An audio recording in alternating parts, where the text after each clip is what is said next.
The waitress watched the Mafia boss's daughter collapse at dinner, poison coursing through her veins.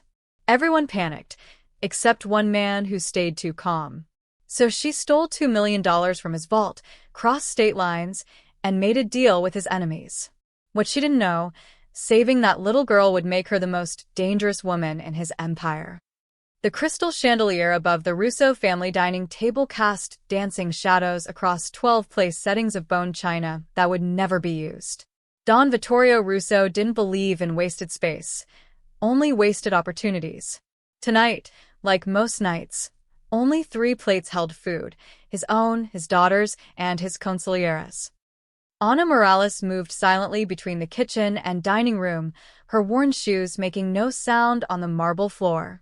She'd perfected the art of invisibility over 18 months of working in this mansion. In a house where men spoke in whispers and threats, being forgotten was survival. "Daddy, can I have more pasta?" 8-year-old Isabella's voice was the only pure thing in the Russo estate.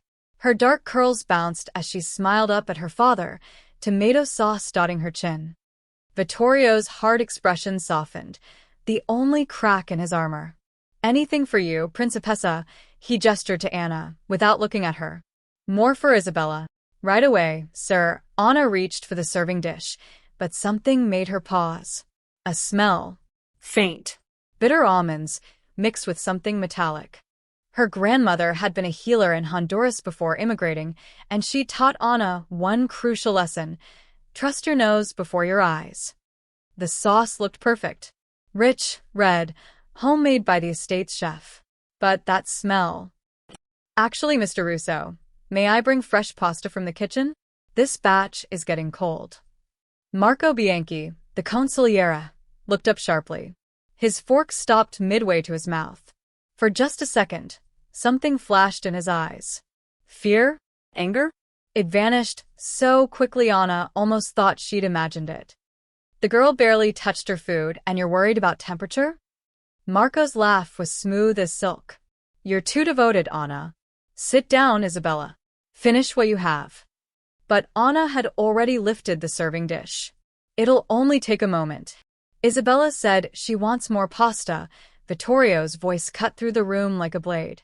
"Marco, when did you start telling my daughter what to do?" The temperature in the room dropped 10 degrees. Marco's smile tightened. "Of course, Don Russo. I apologize." Anna hurried to the kitchen, her heart hammering. She dumped the remaining pasta into a container and hid it in the back of the industrial refrigerator. Something was wrong. She could feel it in her bones, the same way she'd felt danger in the streets of Tegucigalpa before her family fled north. When she returned with fresh pasta, Isabella was laughing at something her father said. The child's joy was infectious, and even Marco seemed to relax. Anna served the new portion, watching carefully as Isabella took her first bite. This is better," Isabella declared. "Anna always knows what I like." "That's because Anna pays attention." Vittorio's eyes met hers for a brief moment. "Unlike some people." The meal continued for another 20 minutes. Anna cleared the appetizer plates, refilled water glasses, and prepared dessert. Everything seemed normal. She was starting to think she'd overreacted about the smell. Then Isabella coughed. It started small, just a tickle in her throat. But within seconds, the cough became violent. The girl's face flushed red, then drained to a sickly white. "Bella?" Vittorio was on his feet instantly. "Bella, what's wrong?" Isabella tried to speak, but only a wheeze emerged. Her small hands clutched at her throat. Her eyes, wide with terror, found her father's face. "Call Dr. Chen. Now." Vittorio scooped his daughter into his arms as she convulsed. "Marco, get the car." But Anna saw what the others missed. While Vittorio cradled his choking daughter, while guards rushed in from their posts, while chaos erupted through the mansion, Marco Bianchi stood perfectly still. His face showed concern, yes. His mouth formed the right words of shock and worry. But his eyes were watching Vittorio, studying him, measuring his reaction like a scientist observing an experiment. And in that crystalline moment of clarity, Anna knew Marco had been expecting this. The next 3 hours blurred together in a nightmare of medical equipment, stern-faced doctors, and Vittorio's barely controlled rage. Dr. Chin arrived within 15 minutes, his emergency bag already open before he reached Isabella's bedroom. 2 more specialists appeared within the hour, summoned by a single phone call from the most powerful man in the Southern Territories. Anna stayed in the shadows, cleaning up abandoned coffee cups and dinner plates that no one remembered leaving behind. She watched. She listened. "It's definitely poisoning," Dr. Chin told Vittorio in the hallway, his voice low. "But I can't identify the toxin. It's not arsenic, not cyanide, not any of the common compounds. Her symptoms are unusual. Respiratory distress, cardiac arrhythmia, but also neural involvement. Whatever this is, it's sophisticated." "How long does she have?" Vittorio's voice was dead calm. Anna had learned that was when he was most dangerous. 48 hours. Maybe less. Without identifying the poison, I can't administer the right antidote. I'm keeping her stable, but Dr. Chin trailed off, the implication clear. Vittorio said nothing. He simply turned and walked back into his daughter's room, closing the door with a gentle click that somehow sounded more terrifying than a slam. Anna found Marco in the study, pouring himself a drink. "Terrible thing," he said, not turning around. "I've sent word to our contacts. If someone did this, we'll find them." "She ate from the same pasta as you," Anna said quietly. "The original serving." Marco's hand paused, the whiskey bottle hovering over his glass. "What are you implying?" "Nothing, sir. Just an observation." Anna moved to empty his ashtray, getting closer to his desk. "We all ate from the same kitchen. Strange that only she got sick." "Children are fragile." Marco poured his drink, his back still to her. "Could be anything. Allergy, virus, bad shrimp from lunch." But Anna's eyes were already scanning his desk. Papers everywhere, shipping manifests, account ledgers, letters in Italian. Then she saw it, a corner of notebook paper sticking out from under a leather portfolio. Chemical formulas. She recognized some from her grandmother's old medical books, compounds, dosages, mixing instructions. And a name, Moranti Chemical Supply, Phoenix, Arizona. The Morantis. The rival cartel that had been trying to muscle into Russo territory for 5 years. The family that Vittorio had sworn to destroy. Anna's blood ran cold. "You should get some rest," Marco said, finally turning around. His eyes locked onto hers, and Anna saw the calculation there. He was wondering what she'd seen, how much she'd guessed. "It's going to be a long night. The Dom will want fresh coffee every hour, I imagine." "Yes, sir." Anna bowed her head and left, but her mind was racing. The poison came from inside the house. Marco had access to Isabella's food. He had connections to the Morantis, probably secret deals that would make him rich and powerful when Vittorio fell apart over his daughter's death. A grief-stricken Don was a vulnerable Don. The families would see weakness. They'd move in like sharks. And Marco would be there to pick up the pieces. But Anna had no proof. Just a smell she couldn't explain, a look she might have misread, and a piece of paper covered in chemicals.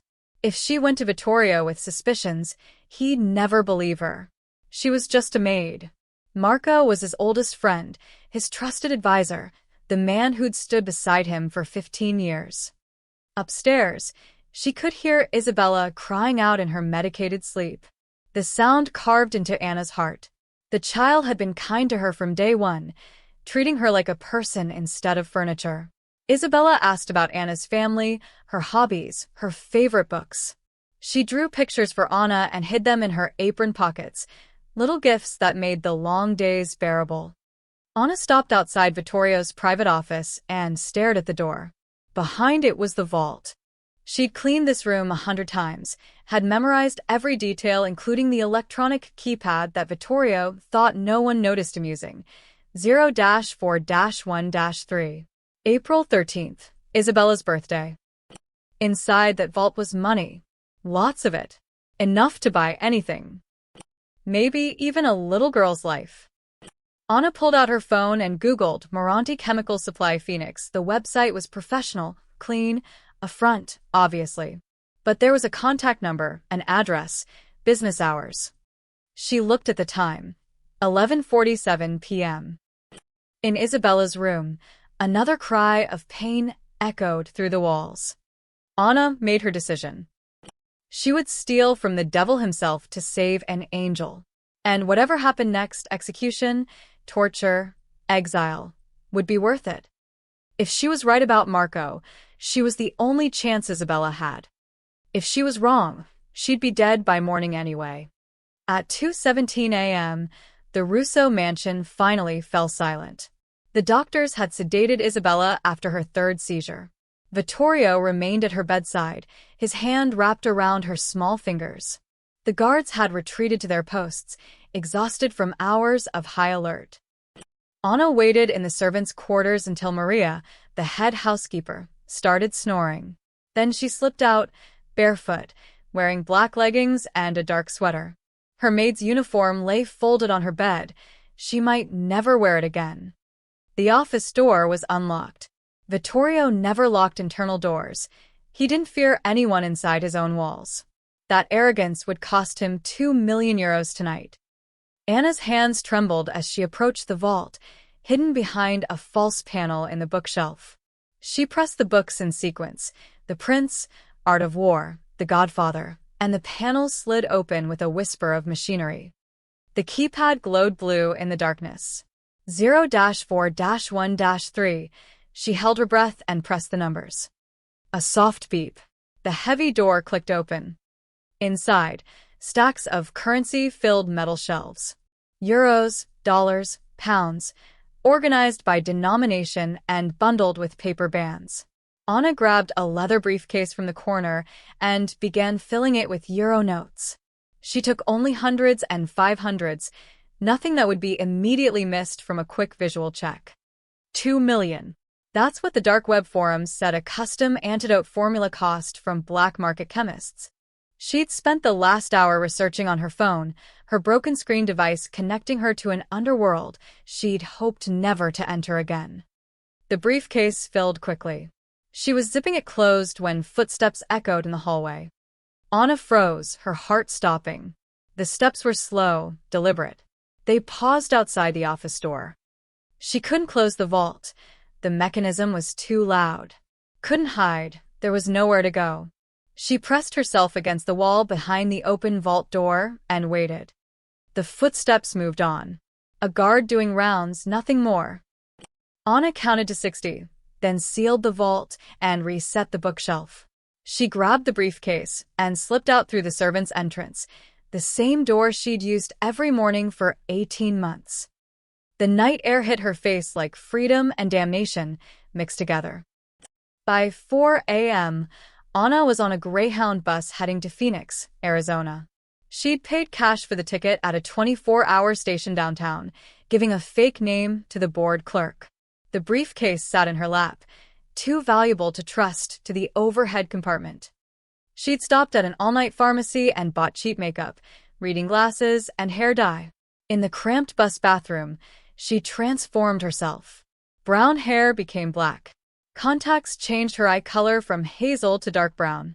The glasses made her look older, professional. By dawn, Anna Morales, the maid, had disappeared. In her place sat Carmen Russo, courier for the Dawn. The name had come to her in a flash of desperate inspiration. Russo was common enough in Italian circles. Carmen was her confirmation name, one she hadn't used in years. Together, they sounded legitimate. A distant cousin, perhaps, or a trusted associate's daughter. The bus ride took 11 hours. Anna didn't sleep. She rehearsed her story, refined her accent, studied everything she could find about the Morani organization on her phone. They ran legitimate chemical supply companies as fronts, with 3 locations across Arizona. But their real business was synthesizing designer drugs and custom toxins for the highest bidder. Marco must have paid them to create something untraceable.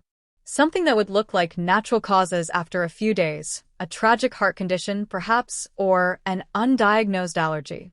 The autopsy would show anomalies, but by then, Vittorio would be broken, his empire in chaos. Phoenix sprawled before her like a sun-bleached nightmare when the bus finally arrived. It was 3 p.m., the heat radiating off asphalt in visible waves. Anna had never felt temperatures like this. It was like stepping into an oven. She found a motel that didn't ask questions, showered, and changed into the only professional clothes she owned, a gray pantsuit she'd bought for her citizenship interview 3 years ago. With her new hair and glasses, she looked like someone who belonged in a boardroom. The Moranti Chemical Supply office was in a nondescript industrial park near the airport. The building was white concrete and tinted windows, with a parking lot full of luxury cars that no legitimate chemical supply company could afford. Anna walked in at 4:30 p.m., briefcase in hand, chin high despite her terror. The receptionist looked up, bored. "Help you?" "I'm here to see Mr. Moranti. Carmen Russo, representing Don Vittorio Russo of the Southern Territories. He's expecting me." The lies flowed smoothly, powered by desperation. The boredom vanished from the receptionist's face, replaced by nervous attention. Let me check. Please wait." Anna stood in the lobby, counting her heartbeats. This was it, the moment her bluff either worked or got her killed. The Morantis knew who Vittorio Russo was. Everyone in their world knew. The question was whether they'd believe he'd send a woman, and whether they'd risk offending him by refusing to see her. 5 minutes later, a man in an expensive suit emerged. "Ms. Russo?" "I'm Vincent Morante." "This is unexpected. Your cousin didn't mention sending an associate." "My cousin doesn't announce his business strategies to rivals," Anna said coolly, channeling every gangster movie she'd ever seen. "Are we doing this here? Or do you have an office?" Vincent's jaw tightened, but he gestured toward a hallway. "Follow me." The office was all leather and dark wood, designed to intimidate. Vincent sat behind his desk, another man, broader, scarred, standing behind him. Muscle. "So, what does Don Russo want?" "We have an understanding with the Southern Territories. We don't do business there. He doesn't interfere with our operations here." Anna set the briefcase on the desk and opened it, turning it to face him. 2 million euros. "I need the formula for compound TX, 47. The one you supplied 3 days ago." She was guessing at the name, but Vincent's eyes widened. "Bingo. I don't know what you're." "Stop," Anna's voice cracked like a whip. "Marco Bianchi ordered a custom toxin. You delivered. Now the Don knows about it, and he wants the antidote formula. You can cooperate, or you can explain to him personally why you helped poison his daughter." The color drained from Vincent's face. "His daughter? We were told it was for a rival boss, a preemptive strike." Marco said. "Marco lied to you," Anna leaned forward. "And now you're accessories to the attempted murder of an 8-year-old child. How do you think that plays out?" The muscle behind Vincent shifted uncomfortably. Even criminals had lines. "We didn't know," Vincent said quickly. "Marco said it was for a coup, clean and quick. A boss, not a kid." Jesus Christ, he ran his hands through his hair. "If Russo thinks we deliberately. Give me the formula, and he never has to know you were involved. You were just suppliers." Marco acted alone. "But refuse me." Anna let the threat hang in the air. "You refuse me. You refuse Don Russo. And you know what happens when he's insulted." Vincent looked at his associate, then back at Anna. The calculation was clear in his eyes. 2 million euros and their lives, or pride and certain death. "We'll need 24 hours to." "You have 2. The child is dying." After a tense silence, Vincent nodded. "Wait here." He left the office. Anna sat perfectly still, though her legs were shaking under the desk. The muscle watched her with cold eyes, his hand never far from his jacket. 30 minutes later, Vincent returned with a folder. The synthesis notes, dosage calculations, and antidote formula.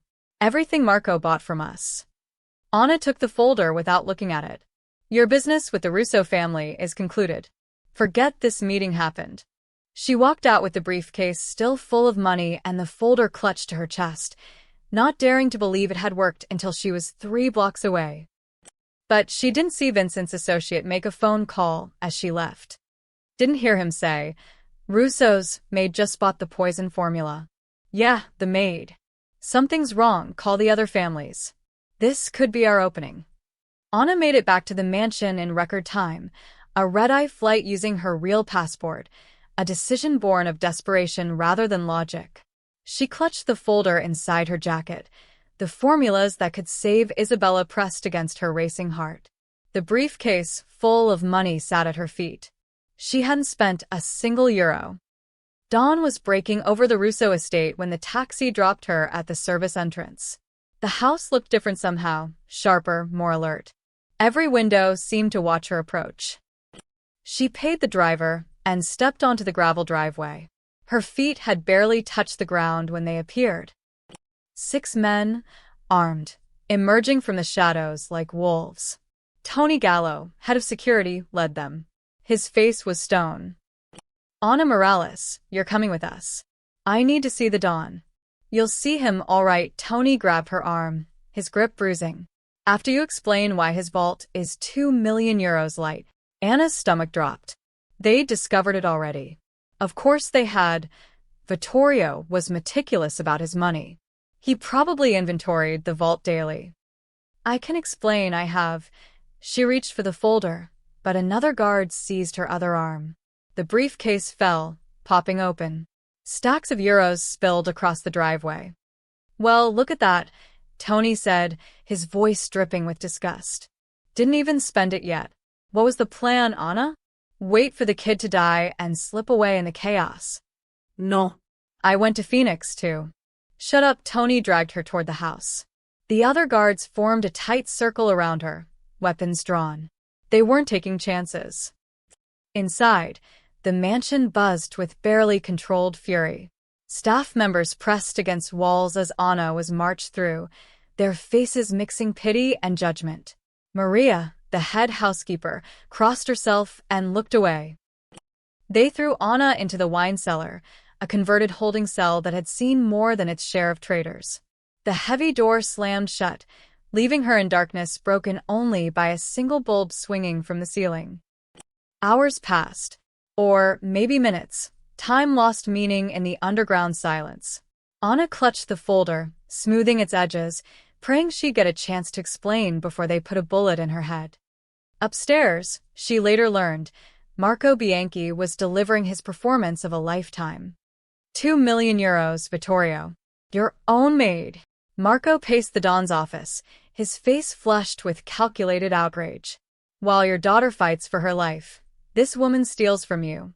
Probably been planning it for months. Vittorio stood at the window, his back to the room. He hadn't moved in 10 minutes. Hadn't spoken. Isabella's labored breathing echoed through the baby monitor on his desk, each wheezing gasp a countdown to the unthinkable. She flew to Phoenix, Marco continued, checking his phone with practiced casualness. My contact saw her meeting with the Morantes. The Morantes, Vittorio. Your enemies. That got a reaction. Vittorio turned, his face a mask of cold rage. She met with them. For 2 hours. Private office, closed doors. Then she flew back here with your money. Probably thought she could return it before anyone noticed. Marco shook his head. This is what happens when you get soft, when you let outsiders get close. She saw an opportunity and took it. The Morantes, Vittorio's voice was barely a whisper. While my daughter dies, my maid does business with a family trying to take my territory. It's the ultimate betrayal. Marco moved closer, lowering his voice. Let me handle this. You stay with Isabella. I'll make the maid talk, find out what she told them, what she sold. Then we end this quietly. But Vittorio raised a hand. No. Lock her up until morning. When my daughter is gone, his voice cracked, the only emotion he'd shown. When Isabella is gone, I'll deal with the traitor myself. Marco hid his smile. Perfect. By morning, the child would be dead, Vittorio would be destroyed, and Anna, the only person who suspected the truth, would be executed for treason. He'd orchestrated it beautifully. As you wish, Don Russo. Marco bowed his head in false reverence. I'll make sure she's secure. In the wine cellar, Anna heard footsteps approaching.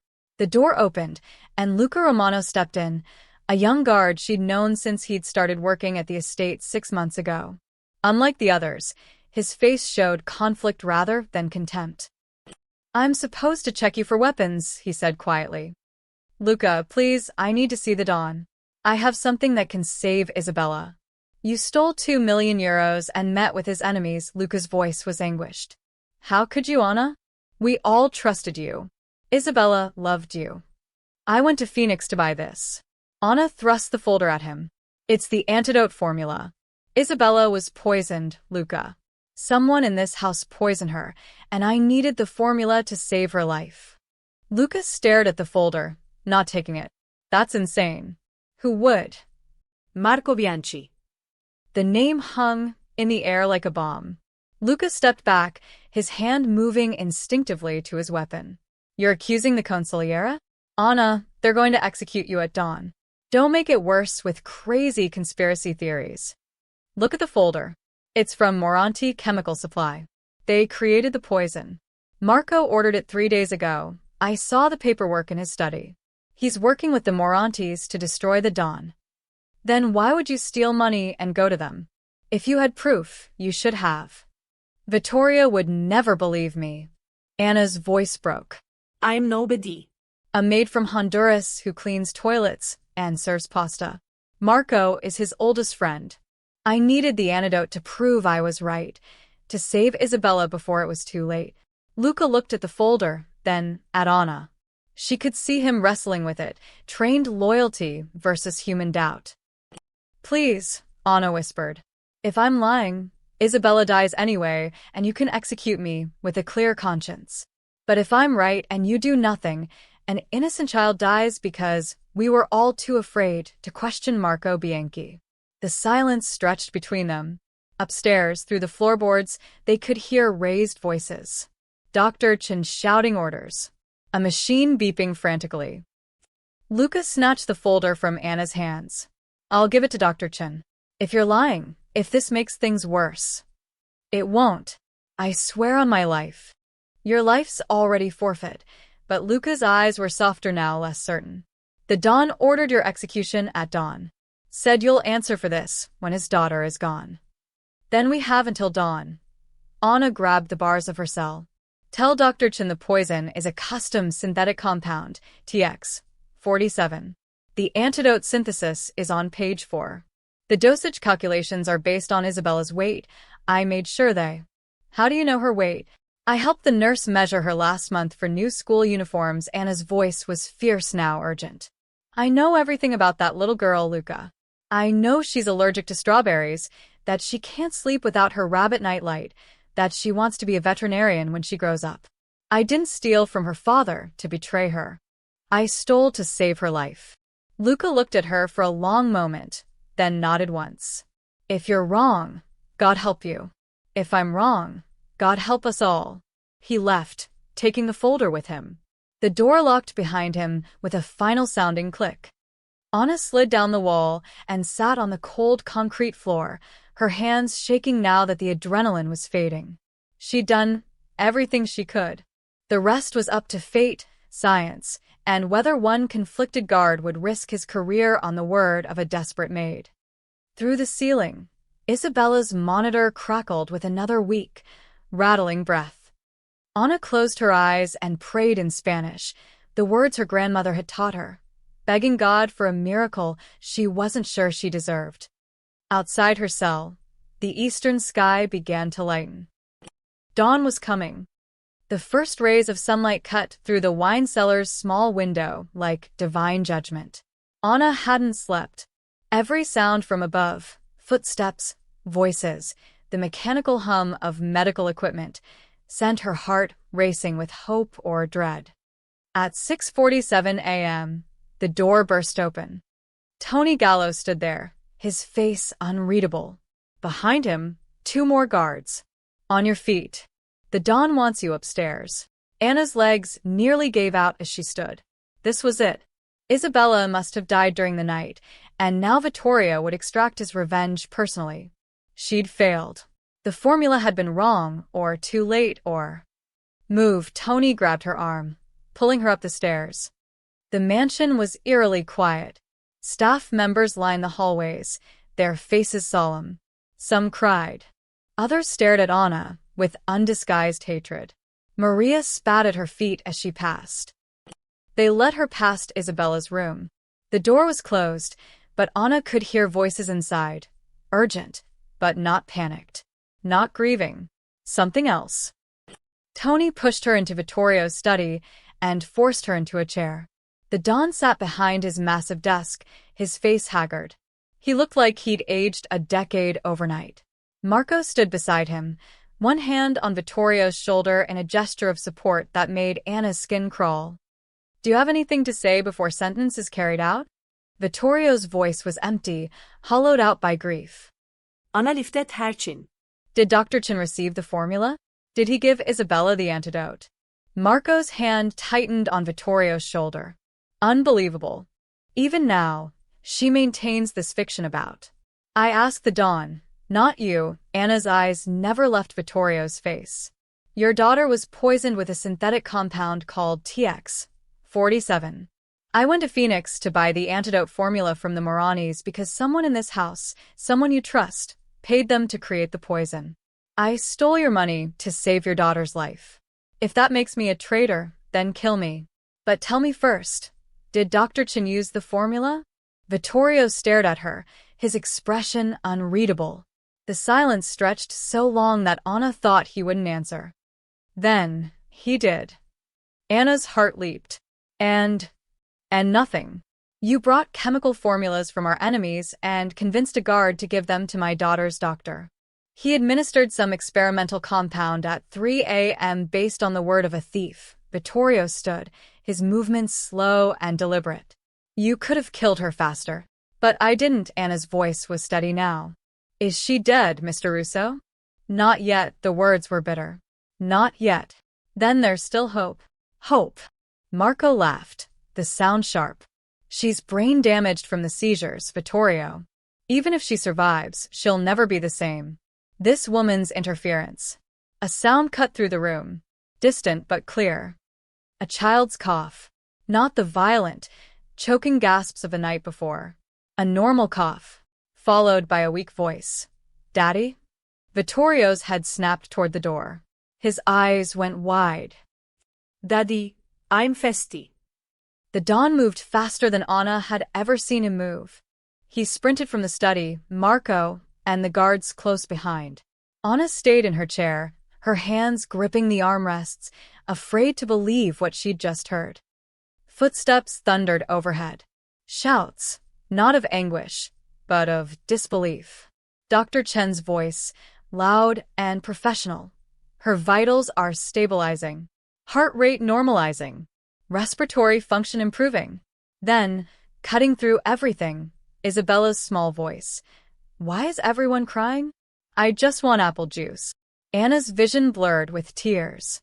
The little girl was alive, awake, asking for juice like it was any other morning. The antidote had worked. Minutes passed like hours. Anna sat alone in the study, listening to the chaos above transform into celebration. Nurses were crying. Staff members were hugging.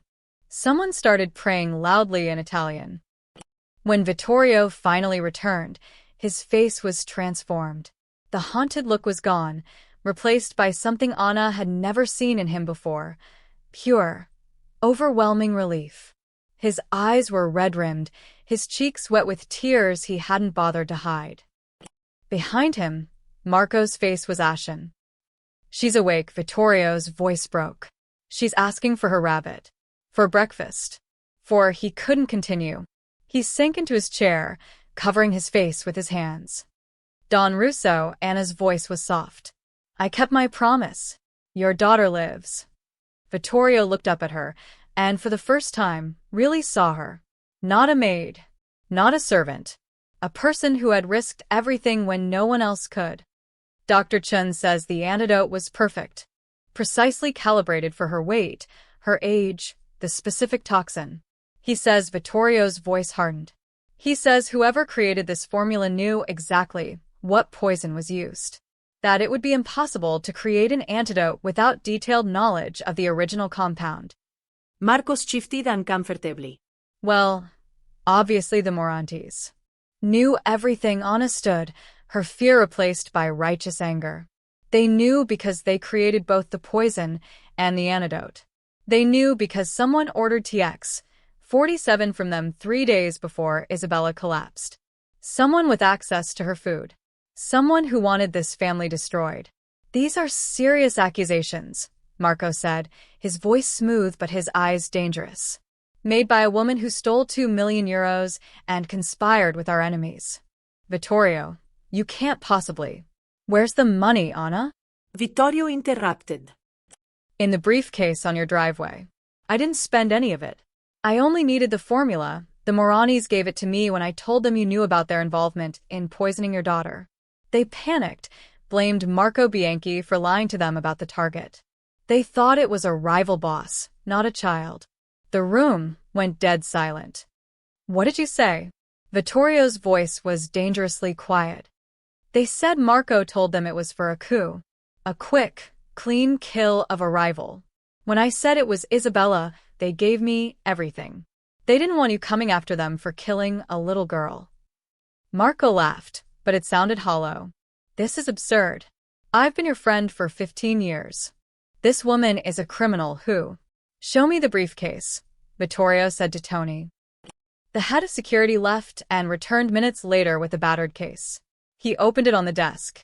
2 million euros, exactly as Anna had packed it, minus a few bills that had scattered on the driveway.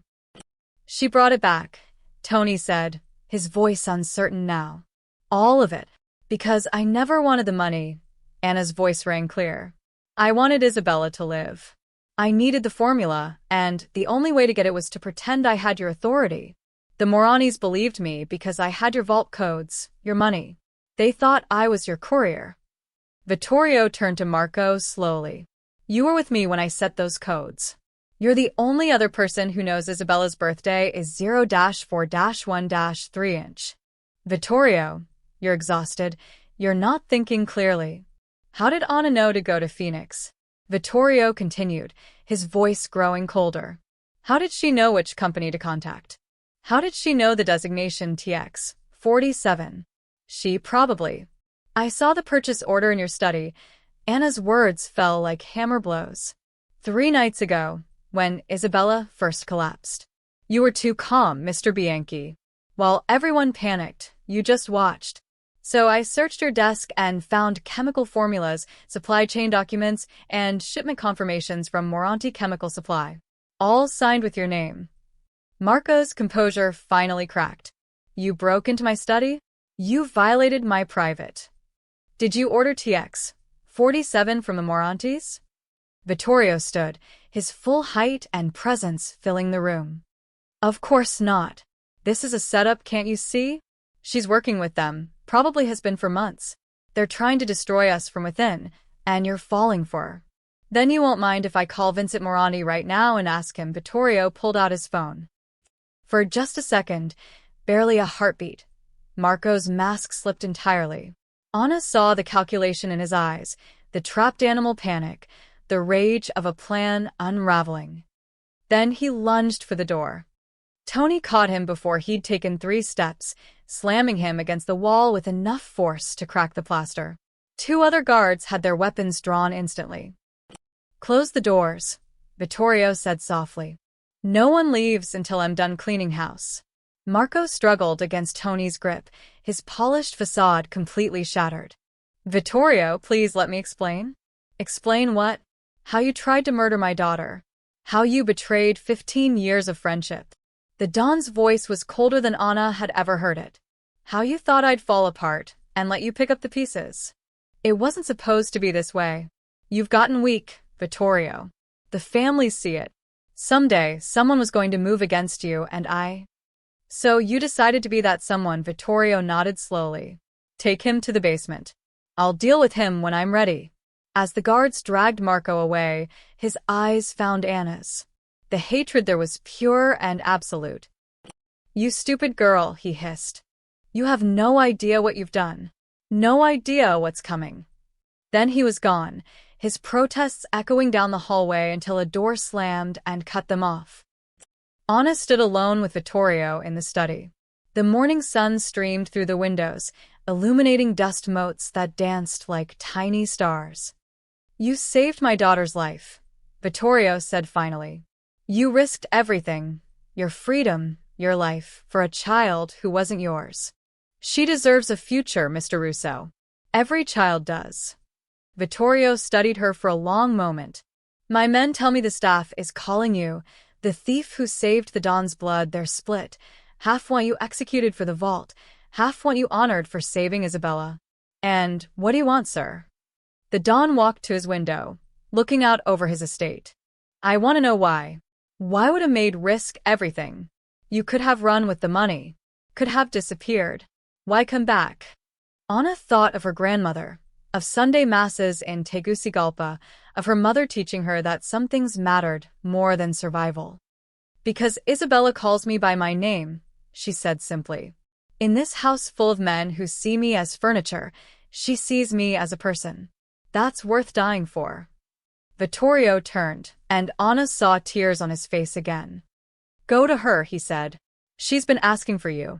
Anna found Isabella propped up against pillows, her face pale but alive with that spark of childhood resilience that could weather any storm.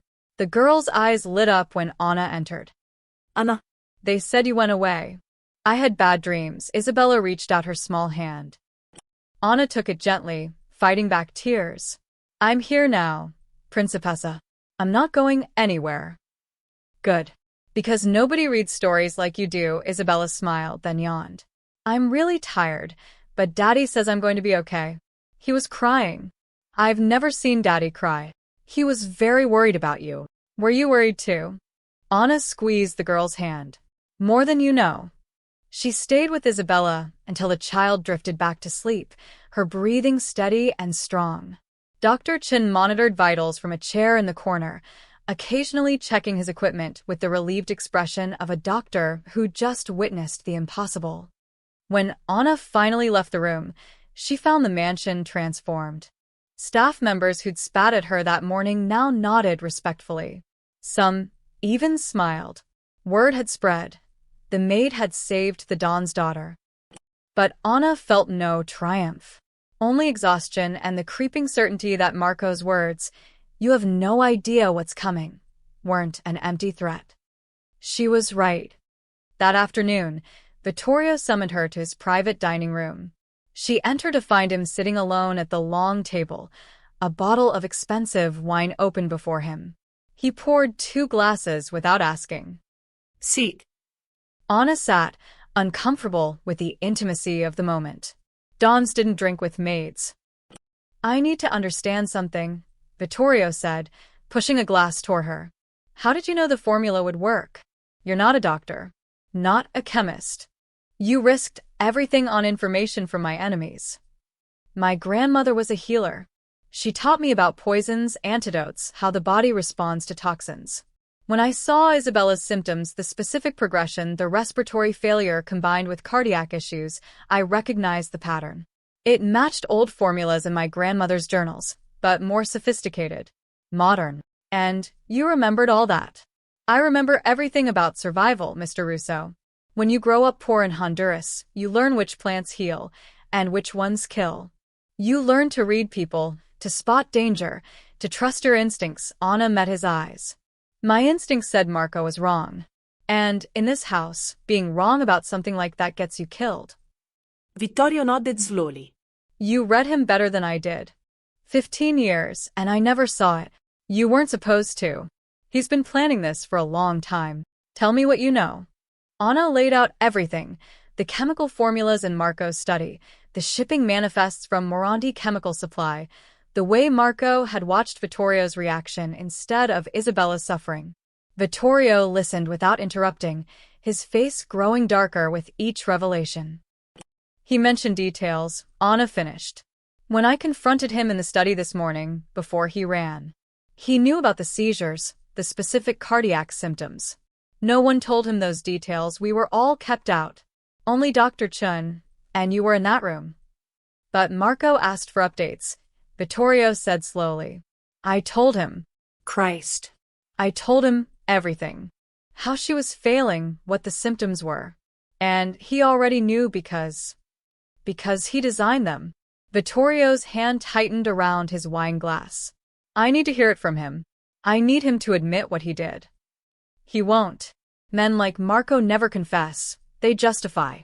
They'll tell you why you deserved it, why it was necessary, why they had no choice, and his voice was hard. But there's another way to get the truth. How? Make him think he's already won. 2 hours later, in the mansion's basement, Marco Bianchi sat chained to a chair in the soundproofed room where Vittorio conducted his darkest business. His expensive suit was torn, his face bruised from where he'd fought the guards. But his eyes still held defiance. Vittorio entered alone, pulling up a chair to sit across from his former friend. Vincent Moranti is dead, Vittorio said flatly. Shot in his office 30 minutes ago. Professional hit. The other families are already moving on Phoenix, dividing up his territory. It was a lie, but Marco didn't know that. Good, Marco said. He was sloppy. Should have killed the girl when he had the chance. There it was. The first crack in the facade. What do you mean? Vittorio kept his voice neutral. Marco laughed bitterly. Come on, Vittorio. We both know how this ends. You're going to kill me. I might as well tell you how close I came. He leaned forward as far as his chains allowed. I paid the Moranis $50,000 for TX 47. Colorless, tasteless, mimics a dozen natural conditions. Isabella was supposed to die in her sleep within 48 hours. Tragic. Unexplainable. You would have been destroyed. Why? The single word carried the weight of 15 years. Because you're finished and you're too blind to see it. The old ways are dying. The Morantis, the Calabrese family, the Russians, they're all closing in. You think honor and loyalty matter anymore? They don't. It's about profit, about adapting. I tried to tell you, tried to modernize our operations, but you clung to your outdated code. Marco's voice grew venomous. So I made a choice. Better to be part of the new order than die with the old 1 inch. By murdering my daughter. By removing your weakness. Marco's composure shattered completely. She made you soft. Every decision filtered through what's best for Isabella. You turned down the Calabrese partnership because it meant more time away from her. You refused the weapons deal because you didn't want that in her world. She was holding you back. She's 8 years old. She's a liability. And when she was gone, you would have been vulnerable. Broken. The families would have moved in, and I was positioned to broker the transition. A peaceful transfer of power, new alliances, real profit. Instead, you're damned Maid. Marco's face twisted with rage. Ruins everything. How? How did a cleaning woman outsmart my entire plan?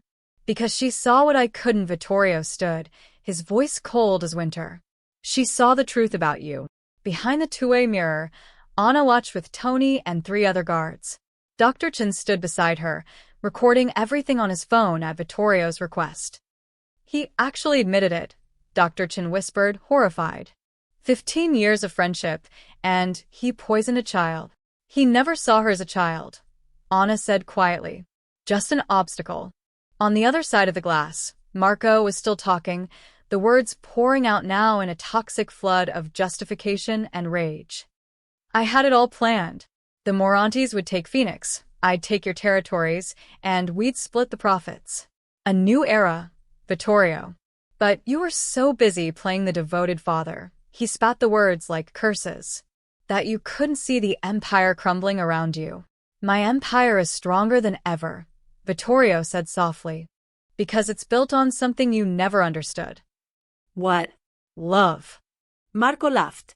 Love doesn't pay soldiers. Doesn't move product. Doesn't. Loyalty, Vittorio's voice cut through the rant. Real loyalty.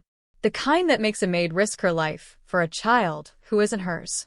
The kind that makes men follow you into hell because they know you'd do the same for them. You never had that, Marco. You only had fear. And that's why you lost. Marco's laughter died. For the first time, real fear flickered across his face. What are you going to do? Vittorio walked to the door, then paused. Vincent Moranti isn't dead. Elite. But by tomorrow morning, every family in the South will hear this recording. They'll know you plan to betray your Don, to poison a child, to broker their territories like real estate. Vittorio, wait. They'll know you're a traitor. And in our world, Marco, there's no worse death than being marked by your own kind. Vittorio, open the door. I'm not going to kill you. I'm going to let everyone else do it for me. No. Vittorio, please. We can work this out. I can still be useful. But the Don was already gone, leaving Marco alone with his confession and his rapidly approaching fate. In the observation room, Anna turned away from the mirror. She'd heard enough. What'll happen to him? She asked Tony. The security chief's face was grim. The Don will release him at the edge of Morani territory, with a recording on every burner phone in the criminal network. The Morantis will find him first, probably. After that, he shrugged. Nature takes its course. That's not murder. That's justice. Tony looked at her with new respect. You saved the Don's daughter and exposed a traitor. In this world, that makes you family. Anna thought about that word. Family. She'd lost hers years ago. Her mother to cancer, her father to violence, her grandmother to old age. She'd been alone for so long, surviving on the edges of other people's lives. Now a child upstairs called her by name. A Don had trusted her with the truth. And dangerous men looked at her with respect instead of dismissal. She wasn't sure if that made her lucky or damned. Probably both. Marco Bianchi disappeared on a Tuesday morning. Vittorio's men drove him to the outskirts of Phoenix and left him at a gas station with nothing but the clothes on his back and a working knowledge of what was coming. The recording of his confession had already been sent to every major player in the Southwestern Territories, timestamped, authenticated, impossible to deny. By noon, Marco's face was on every criminal network from Los Angeles to Miami. Not as a target for execution, but as something worse, a warning. A cautionary tale about what happened to men who betrayed the old codes. Anna watched from the mansion as Vittorio orchestrated Marco's destruction with surgical precision. He made no grand speeches, issued no dramatic threats. He simply let the truth work its way through the underworld like poison through veins. Why not just kill him? Anna asked one evening as Vittorio reviewed financial documents in his study. 3 days had passed since Marco's release, and already the reports were coming in. Death is quick, Vittorio said without looking up. Marco took something precious from me, my peace of mind, my trust, nearly my daughter. He doesn't deserve quick. What's happening to him out there? Vittorio finally looked at her, his eyes cold. The Moranis put a price on his head for involving them in poisoning a child. The Calabrese family blacklisted him for plotting to sell their territories. His bank accounts are frozen. I made some calls to people who owe me favors. His safe houses have been compromised. His contacts won't answer his calls. So he's just running. He's dying slowly. Vittorio's voice carried no satisfaction, only statement of fact. Every door that once opened for him is now closed. Every friend has become an enemy. By the end of the month, he'll be nobody. Just another desperate man with nothing left to lose. And that's when someone will find him. Anna felt a chill. This was the world she'd stepped into, where justice wasn't swift or merciful, but inevitable and cruel. The authorities, she asked, already received anonymous tips about Marco's involvement in several unsolved cases. Tax evasion, money laundering, conspiracy to commit murder. Vittorio smiled without humor. If the families don't get him first, the FBI will. Either way, he's finished.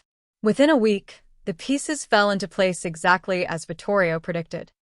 Federal agents raided Marco's home, finding documents he'd been too arrogant to destroy, evidence of deals, bribes, and murders spanning a decade.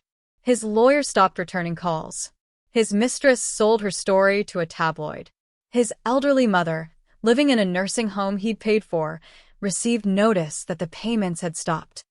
Marco tried to run to Mexico, but the cartels there had heard the recordings. They turn him away at the border with broken ribs and a warning. There's no place for child killers here. He tried to buy protection from the Russian mob in Las Vegas. They took his offer, his remaining cash, and left him beaten in an alley. Every avenue closed. Every bridge burned.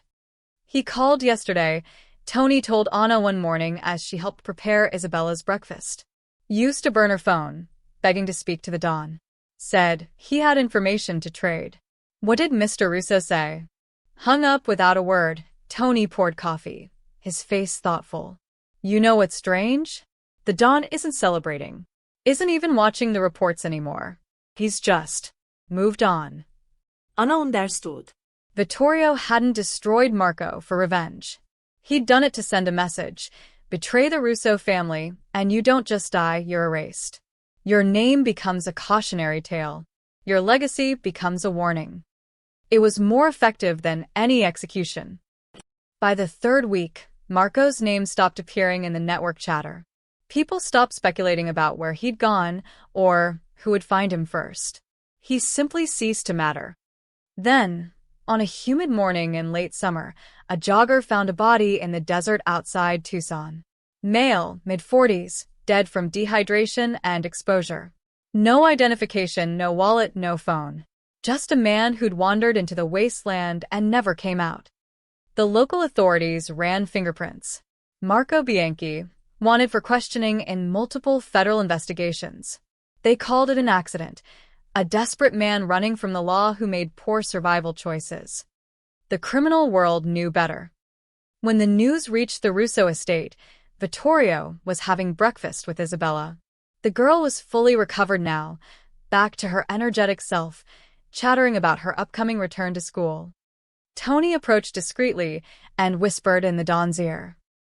Vittorio nodded once, then returned his attention to his daughter. And you want to join the science club? Yes. We get to dissect frogs and everything. Isabella bounced in her seat. Anna says science is important, right, Anna? Anna, standing nearby with a fresh pot of coffee, smiled. Very important, Principessa. Later, after Isabella left for her tutoring session, Vittorio called Anna into his study. Marco is dead, he said simply. Exposure. The desert claimed him. Anna felt nothing. No satisfaction, no remorse. Just a distant sense of completion. And the other families?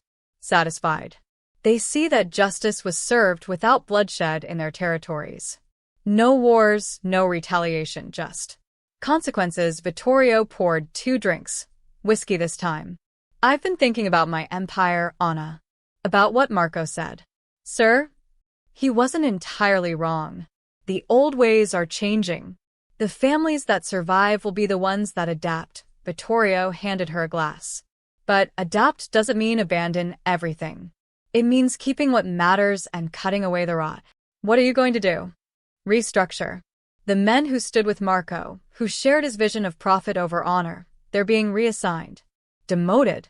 Replaced with younger lieutenants who understand that loyalty isn't just a word. He sipped his drink. I'm also legitimizing more of the business. Real estate, construction, energy. Legal fronts that actually make legal money. That's smart. It's survival. Vittorio looked at her directly. I need people I can trust in key positions. People who've proven their loyalty beyond doubt. Tony will become my new consigliere. And I want you to manage Isabella's trust fund and education accounts. Anna nearly dropped her glass. Sir, I'm not qualified.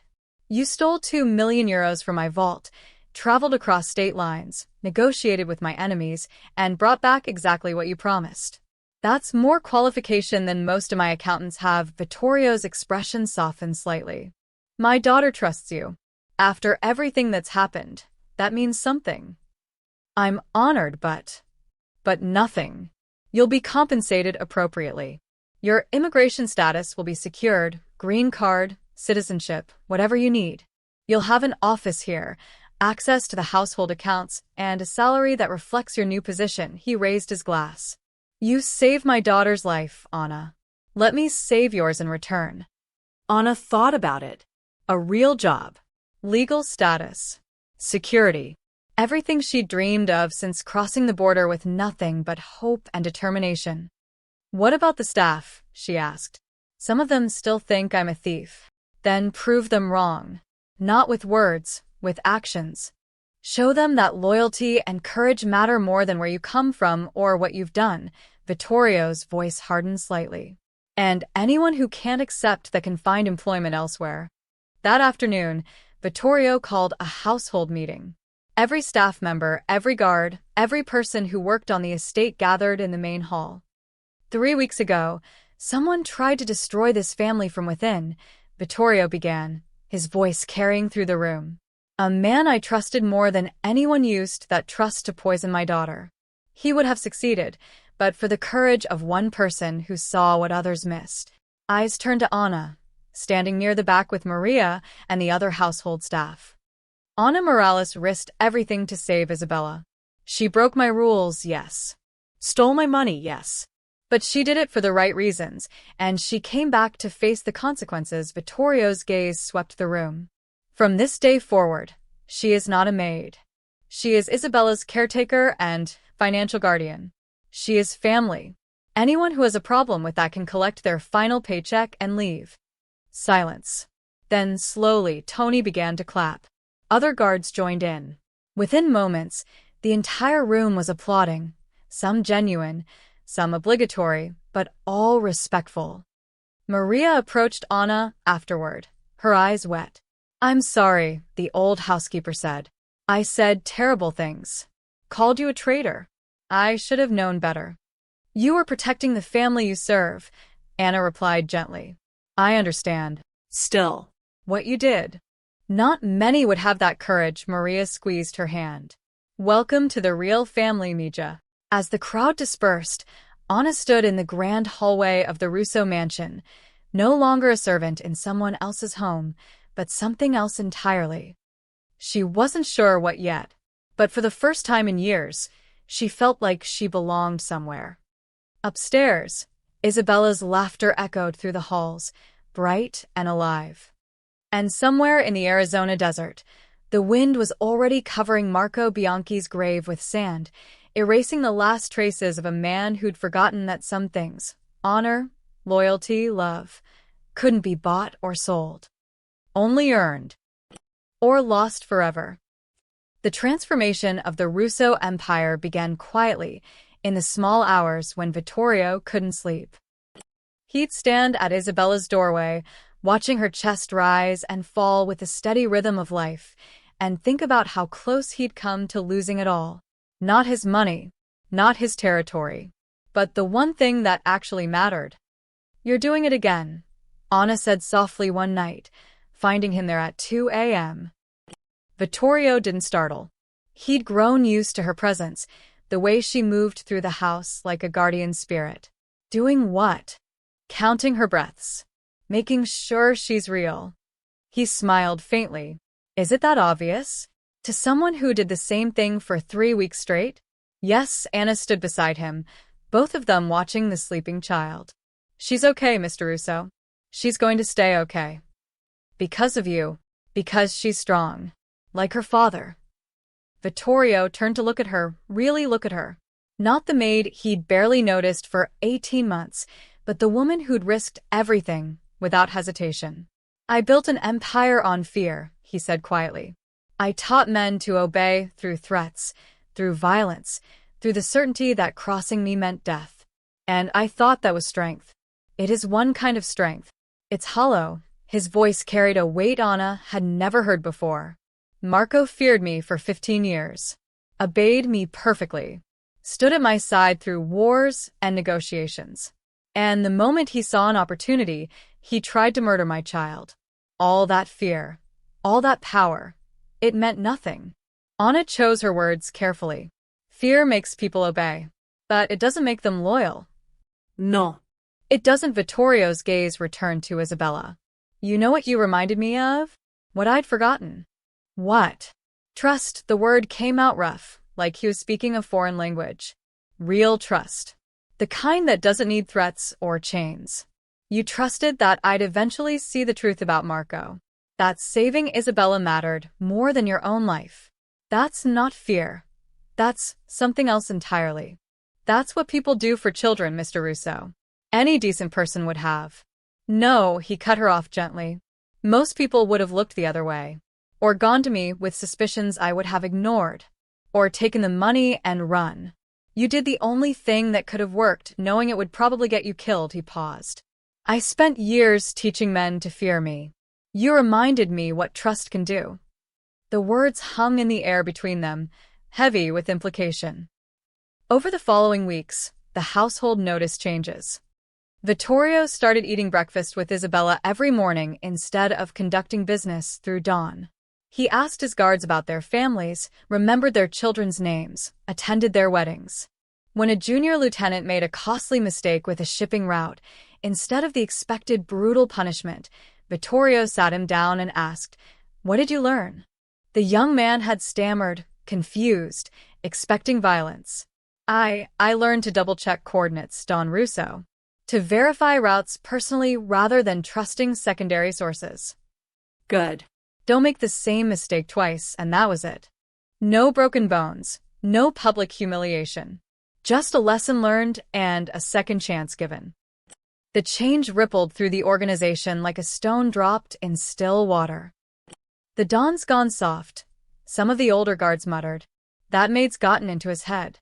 But Tony, now consigliere, shut down that talk immediately. The dawn's gone smart. There's a difference. Watch and learn. The real test came 6 weeks after Marco's death, when Vittorio's Council of Lieutenants gathered for their quarterly review. 8 men who controlled different aspects of the empire: shipping, real estate, enforcement, political connections. These were the old guard, men who'd served Vittorio for decades. Anna wasn't supposed to be there, but Vittorio had asked her to sit in, to observe, to learn how the empire actually functioned. Several lieutenants had objected. She's not family, Roberto Messina growled. She's got no business hearing our operations. She is family, Vittorio replied calmly. She saved my daughter. That makes her more family than blood relatives who've never lifted a finger for this organization. She's a maid from Central America, another lieutenant said carefully. With all respect, Don Russo, she doesn't understand our world. She understood it well enough to expose a traitor when none of you did. Vittorio's voice carried an edge now. Anastais. Continue. The meeting proceeded with Anna sitting quietly in the corner, taking mental notes. She watched how these men interacted, the subtle power plays, the careful language, the unspoken hierarchies. Then Roberto brought up the labor situation at their construction sites. We've got union organizers sniffing around the downtown project, making noise about safety violations, worker treatment. I say we handle it the old way. Make an example, send a message. What does the old way mean? Vittorio asked.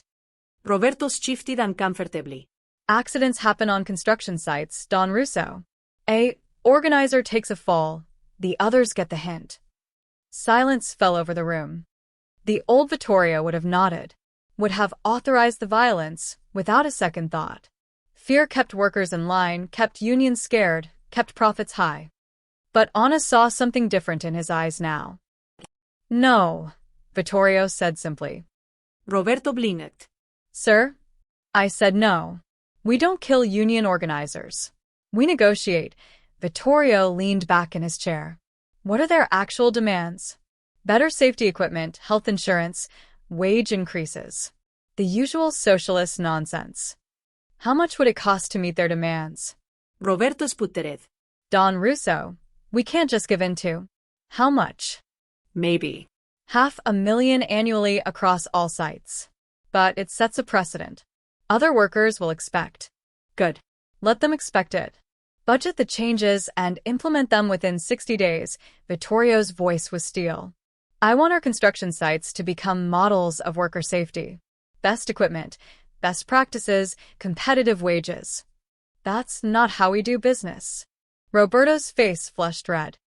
It's how we do business now. Vittorio stood, forcing everyone else to rise. My daughter asked me yesterday what I do for work, and I realized I couldn't give her an honest answer. I couldn't tell her that daddy hurts people for money, that daddy kills union organizers for profit. So things are changing.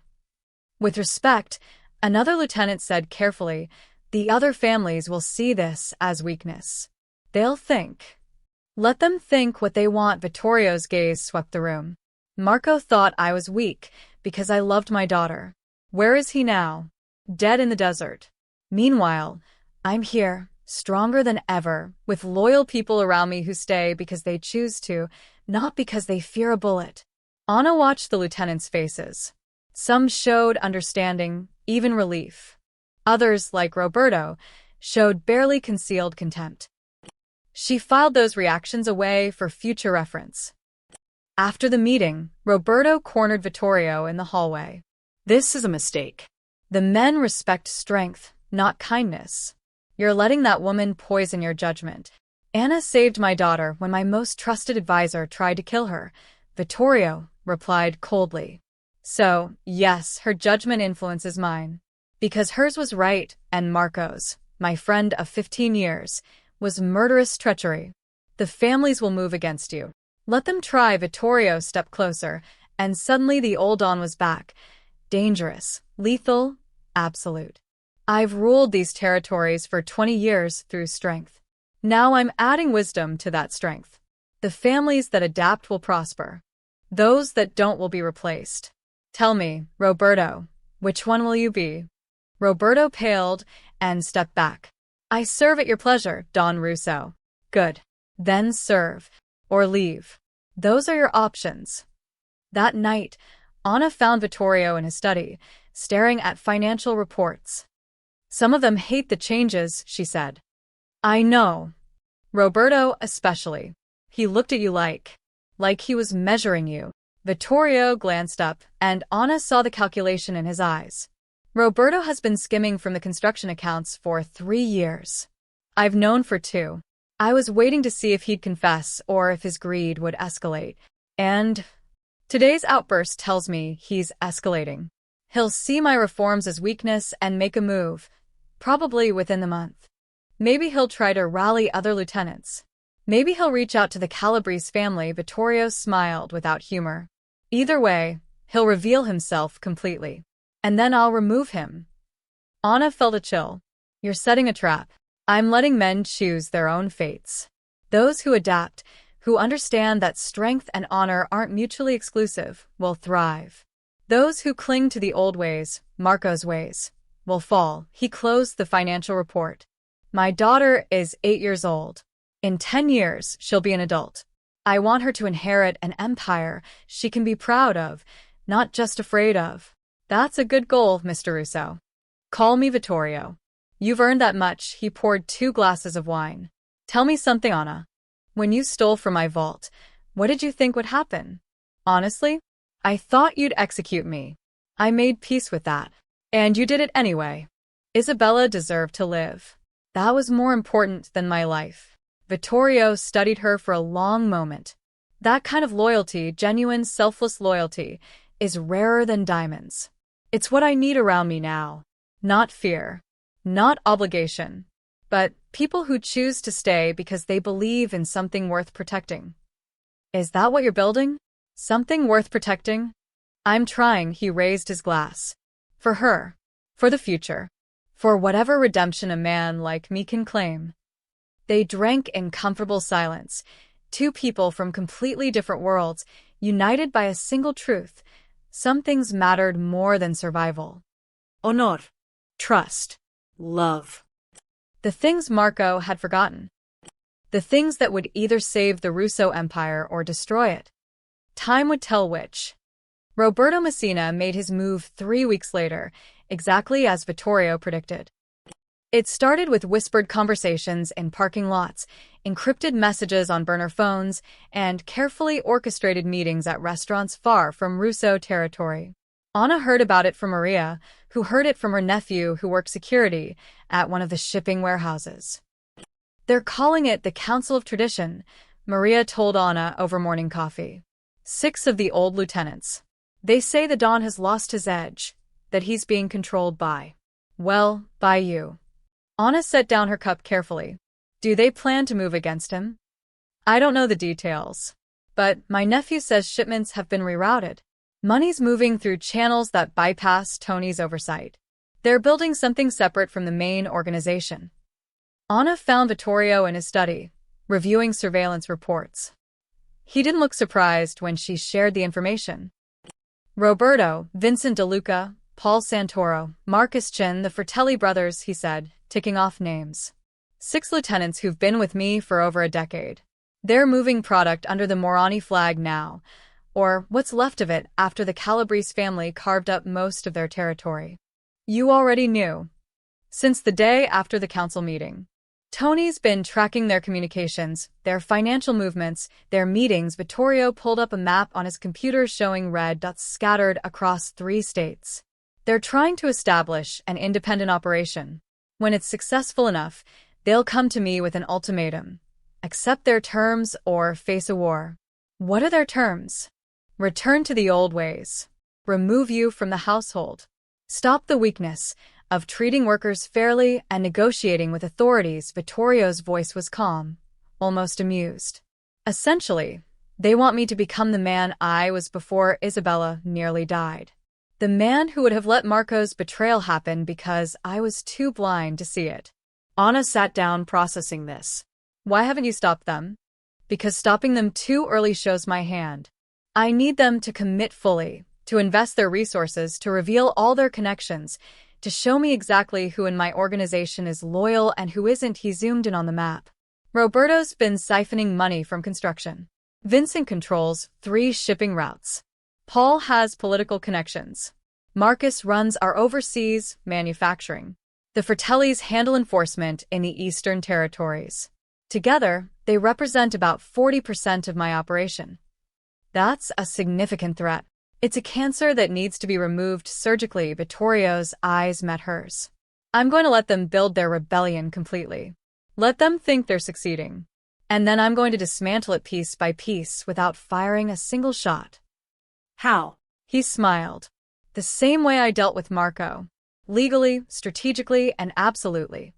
Over the next 2 weeks, Anna watched Vittorio's plan unfold with the precision of a master chess player. First, he promoted younger lieutenants, men in their 30s who'd grown up in a different world, who understood that the old ways of violence and intimidation were becoming obsolete. He gave them small territories, minor responsibilities, and watched how they handled them. Most exceeded expectations.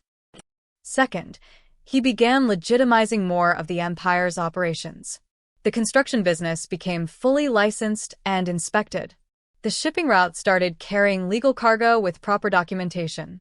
The real estate holdings were restructured under transparent corporate entities. To Roberto and his council, it looked like Vittorio was dismantling his own power. They grew bolder. The Don's finishing the job himself, Roberto bragged at a meeting Anna later heard on the wiretap. By the time we make our move, there won't be anything left to fight over. He's turning the family into a legitimate business.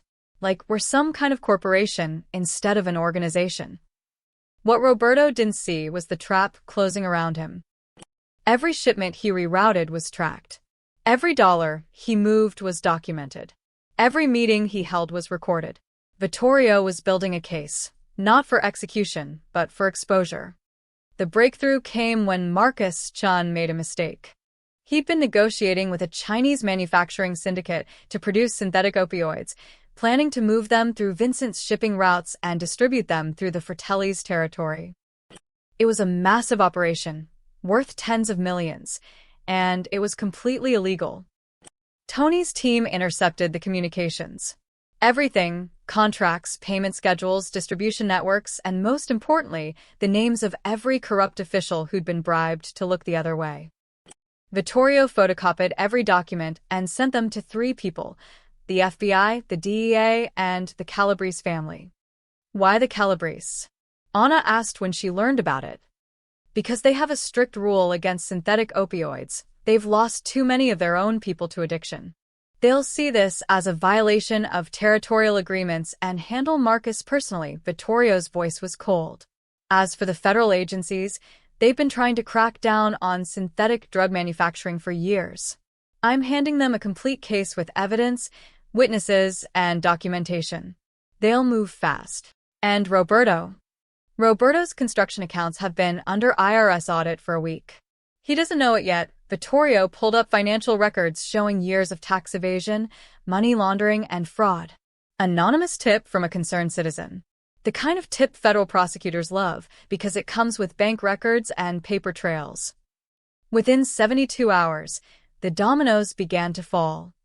Marcus Chun was arrested at his home in a pre-dawn raid. Federal agents seized computers, phones, and boxes of documents.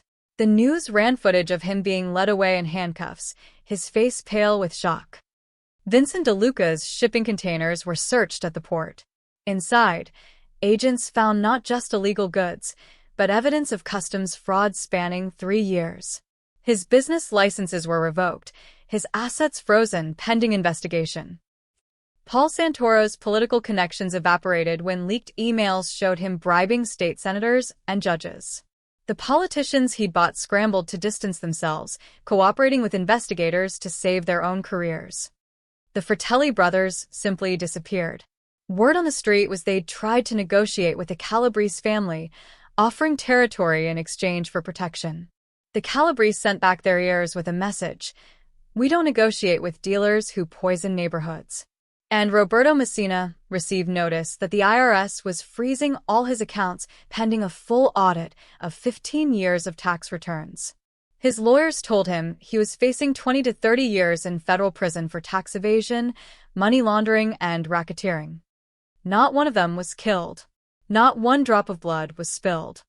But their lives, their empires, their futures, all destroyed with nothing more than documentation and phone calls.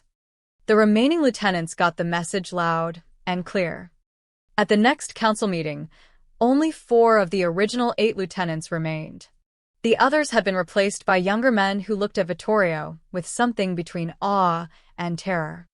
The old guard made a choice, Vittorio said simply, addressing the room.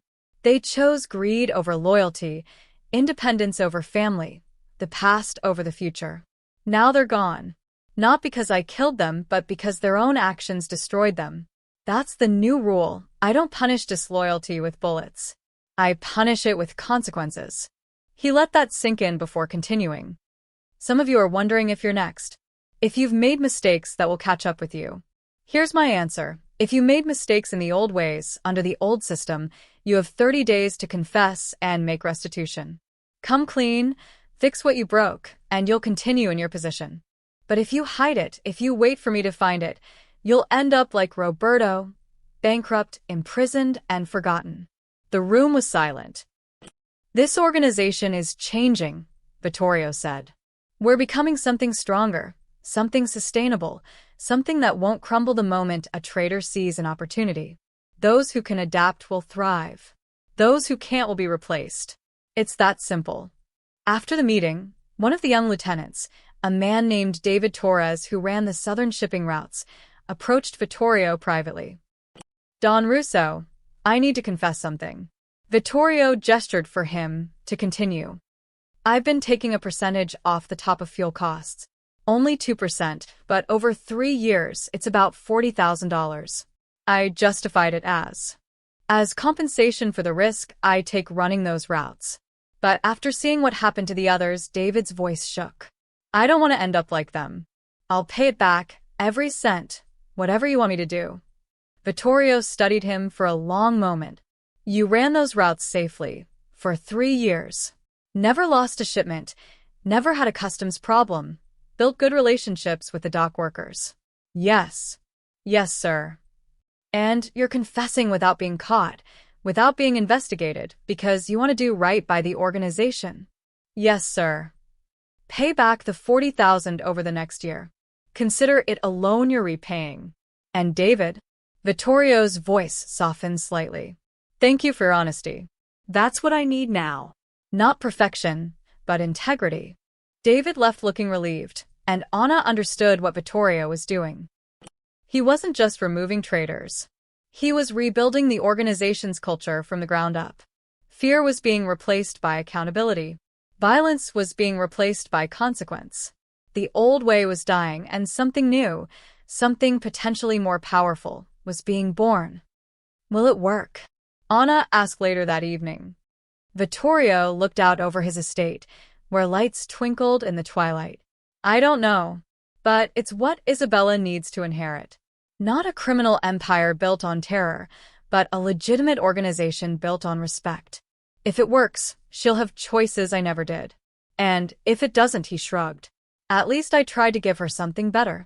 In the distance, they could hear Isabella laughing as she played in the courtyard. The sound of innocence, protected by a father trying to redeem his past one decision at a time. The Morani Empire had been fracturing since Marco's death, but it still held significant power across Arizona and Nevada. Vincent Moranti's younger brother, Dario, had taken control after the initial chaos, and he was smarter than his predecessor, cautious, calculating, and determined to rebuild what his family had lost. But Dario didn't know about the folder. The folder Anna had carried back from Phoenix contained more than just the antidote formula. It held synthesis notes, supplier lists, distribution channels, and most crucially, the names of every corrupt official, law enforcement officer, and politician the Morantis had on their payroll. Marco had bought comprehensive documentation, planning to use it as leverage. Instead, it became the blueprint for the Morantis' destruction. They think they're recovering, Tony said, spreading surveillance photos across Vittorio's desk. Dario's been aggressive, absorbing smaller operations, renegotiating old deals, even trying to push into our southern territories again. Let him think he's succeeding, Vittorio replied, studying the photos. How long until the federal task force is ready? 2 weeks. They're building cases against 15 Morani associates based on the information you provided. But they want more. They want the entire organization, not just street-level dealers. Vittorio smiled. Then let's give them everything. The plan was elegant in its simplicity. Rather than wage a violent war that would draw attention and casualties, Vittorio would use the Morantis' own corruption against them, while simultaneously positioning himself to absorb their legitimate business interests. Phase 1 began with the suppliers. Anna had documented every chemical company, shipping contractor, and manufacturing facility the Morantis used. Vittorio's team approached each one quietly, offering better terms, cleaner documentation, and the promise of protection from federal scrutiny. Most switched allegiances within days. Those who didn't receive anonymous tips that the DEA was investigating their clients. They switched after that. Suddenly, the Moranis couldn't get the supplies they needed. Shipments were delayed, prices doubled, and quality became inconsistent. Their product suffered, their reputation declined, and their customers started looking elsewhere. Dario's scrambling, Tony reported after 2 weeks. He's trying to find new suppliers, but everyone's either working with us or too scared to touch Moranti business. His distribution network is falling apart. Good. Move to Phase 2. Phase 2 targeted their money. The Morantis laundered profits through dozens of businesses, restaurants, car washes, laundromats, legitimate chemical companies. Anna's folder had identified them all. Vittorio didn't attack these businesses directly. Instead, he fed information to the IRS, the State Tax Board, and financial crimes investigators. Audits began simultaneously across 3 states. Bank accounts were frozen pending investigation. Business licenses were suspended. The Moranis found themselves drowning in legal paperwork, unable to access their own money while lawyers billed them thousands per hour. They're liquidating assets, Tony said, showing financial reports. Selling properties at a loss, borrowing from loan sharks, even pawning personal items. Dario's bleeding money trying to keep the organization afloat. How long before he breaks? Another month, maybe less. But there's a complication. Tony pulled up a new photo. Dario Moranti meeting with 2 men in expensive suits. He's reaching out to the Sinaloa cartel, trying to negotiate a partnership, offering them access to his distribution routes in exchange for product and protection. Vittorio's expression darkened. That would give Sinaloa a foothold in our territory. Exactly. If they accept, we're looking at a real war. The kind with bodies and headlines. Anna, who'd been listening from her usual corner, spoke up. What if they don't accept? Both men turned to look at her. What if Sinaloa thinks Dario is more trouble than he's worth? She continued. What if they see the Morani organization as weak, compromised, and under federal investigation? Vittorio's eyes lit up. They'd refuse the partnership and possibly eliminate Dario as a liability. Go on. The folder has documentation of every deal the Morantes made, including 3 transactions with a Sinaloa lieutenant that violated cartel policy. They sold synthetic compounds to rival organizations in Sinaloa territory. Anna pulled out her phone, showing notes she'd kept. If Sinaloa leadership found out their own lieutenant was dealing with the Moranis behind their backs, dealing in products they specifically forbid, they'd handle it internally, Tony finished, understanding dawning. And they'd see Dario as the source of the problem. Exactly. We don't tell Sinaloa about Dario's proposal. We tell them about the violations their lieutenant committed with Moranti cooperation. We let them connect the dots themselves.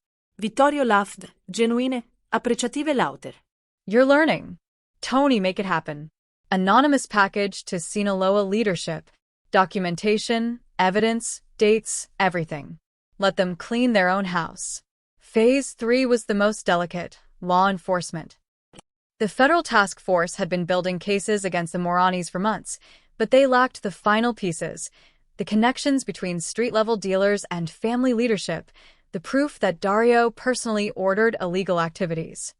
Vittorio provided those pieces through a cutout, a lawyer with connections to the U.S. Attorney's Office who discovered evidence during an estate settlement.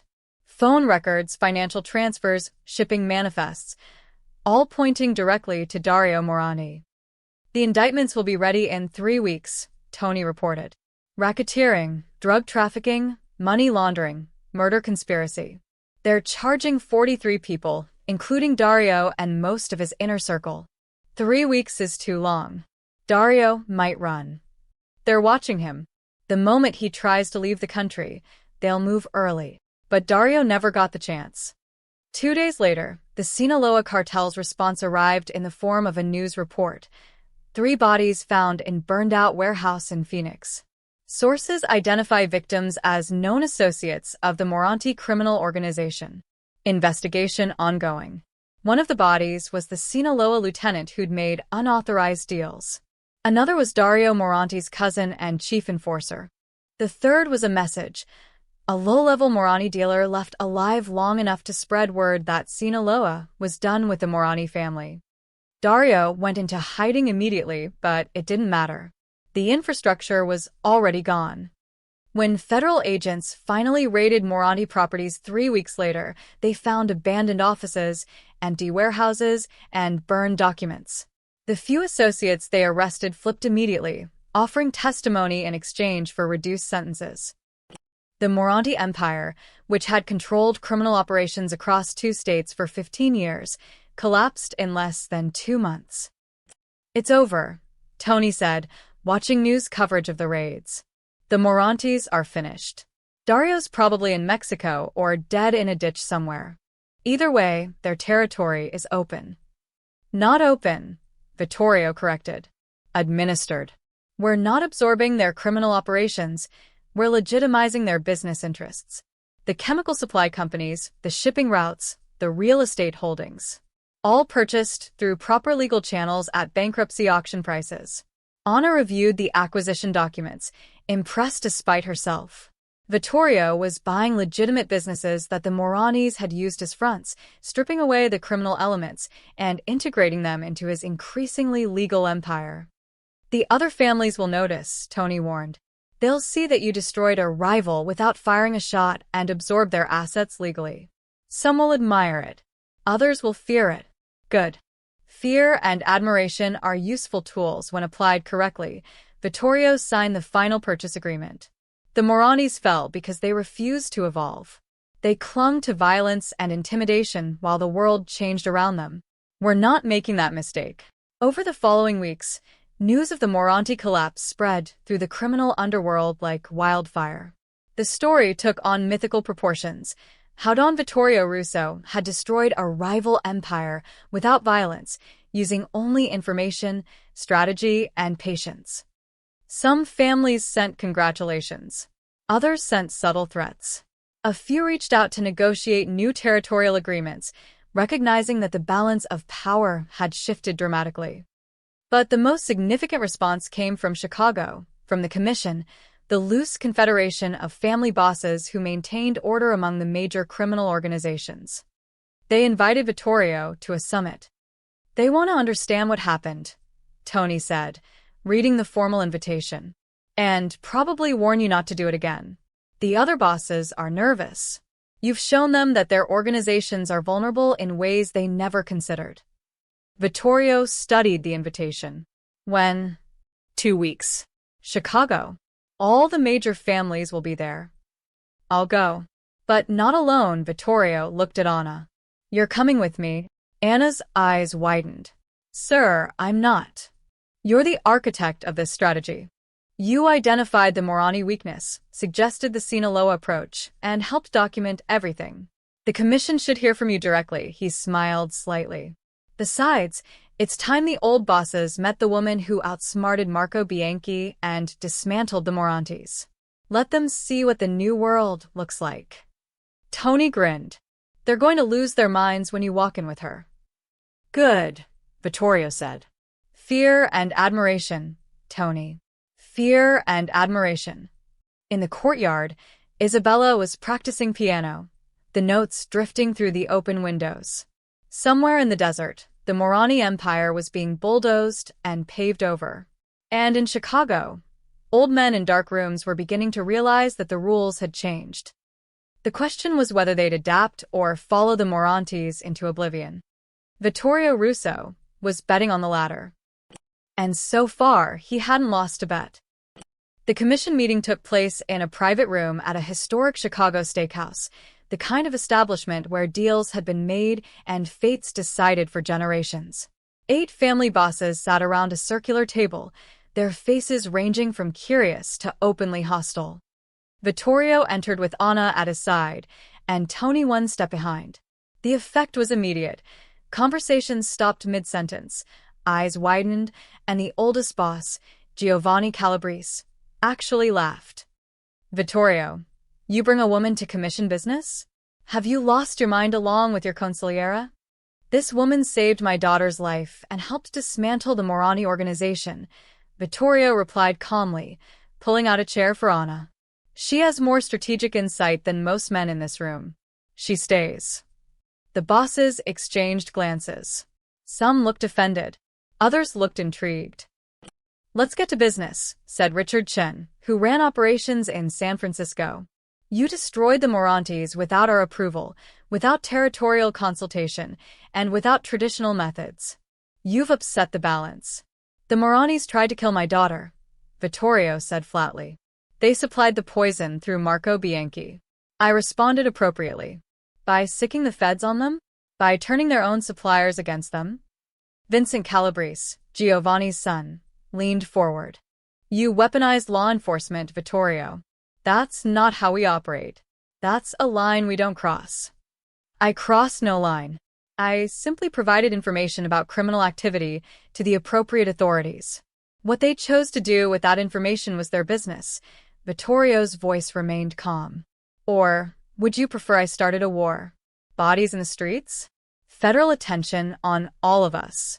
"We prefer you follow protocol," said James Sullivan, the Boston boss. "You consult the Commission before major moves.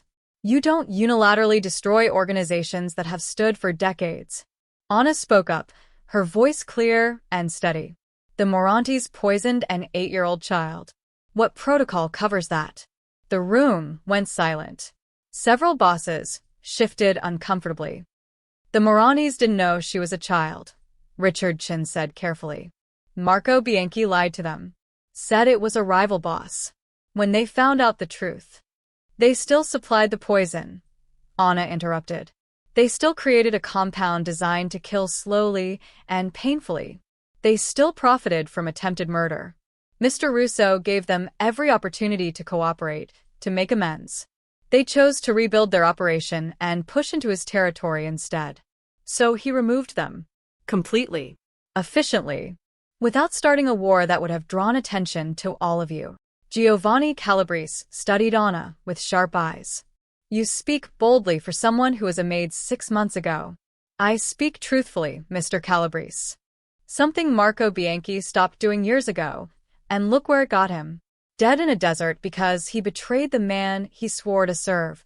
Anna met his gaze without flinching. The old ways are dying. You can either adapt or wait for someone to dismantle you the same way Mr. Russo dismantled the Morantes. Is that a threat? Vincent Calabrese's hand moved toward his jacket. It's an observation, Vittorio said coldly. Put your hand on the table, Vincent. We're here to talk, not to threaten. Vincent slowly complied, but his eyes burned with anger. The woman has a point, said Thomas Giordano, the quiet boss from Detroit. The Moranis operated for 15 years using violence and intimidation. Vittorio destroyed them in 2 months using information and strategy. Which approach is more dangerous to law enforcement? Which one draws less attention to our operations? It sets a precedent, James Sullivan argued. If we start using federal agencies as weapons against each other, it's only a matter of time before those agencies turn on all of us. They're already turning on us, Vittorio said. RICO statutes, financial surveillance, coordinated task forces. The government has been weaponizing law enforcement against organized crime for decades. I simply used the same tools they've been using against us. The difference is I controlled when and where they struck. I gave them the Moranis and in doing so, took pressure off everyone else at this table. Richard Chin frowned. What do you mean? The federal task force was building cases against multiple organizations. The Morantes were their primary target, but they had preliminary investigations into operations in San Francisco, Boston, and New York. Vittorio pulled out a folder, not Anna's original, but a summary document. I accelerated their Morani timeline and gave them such a complete case that they closed the other investigations. You're welcome. The bosses passed the folder around, reading with growing astonishment. How did you get this? Giovanni demanded. I have a lawyer with connections. He receives information and shares it appropriately. The point is, by giving the feds the Moranis, I protected the rest of us. They got their headlines, their arrests, their convictions. And we got breathing room. Thomas Giordano nodded slowly.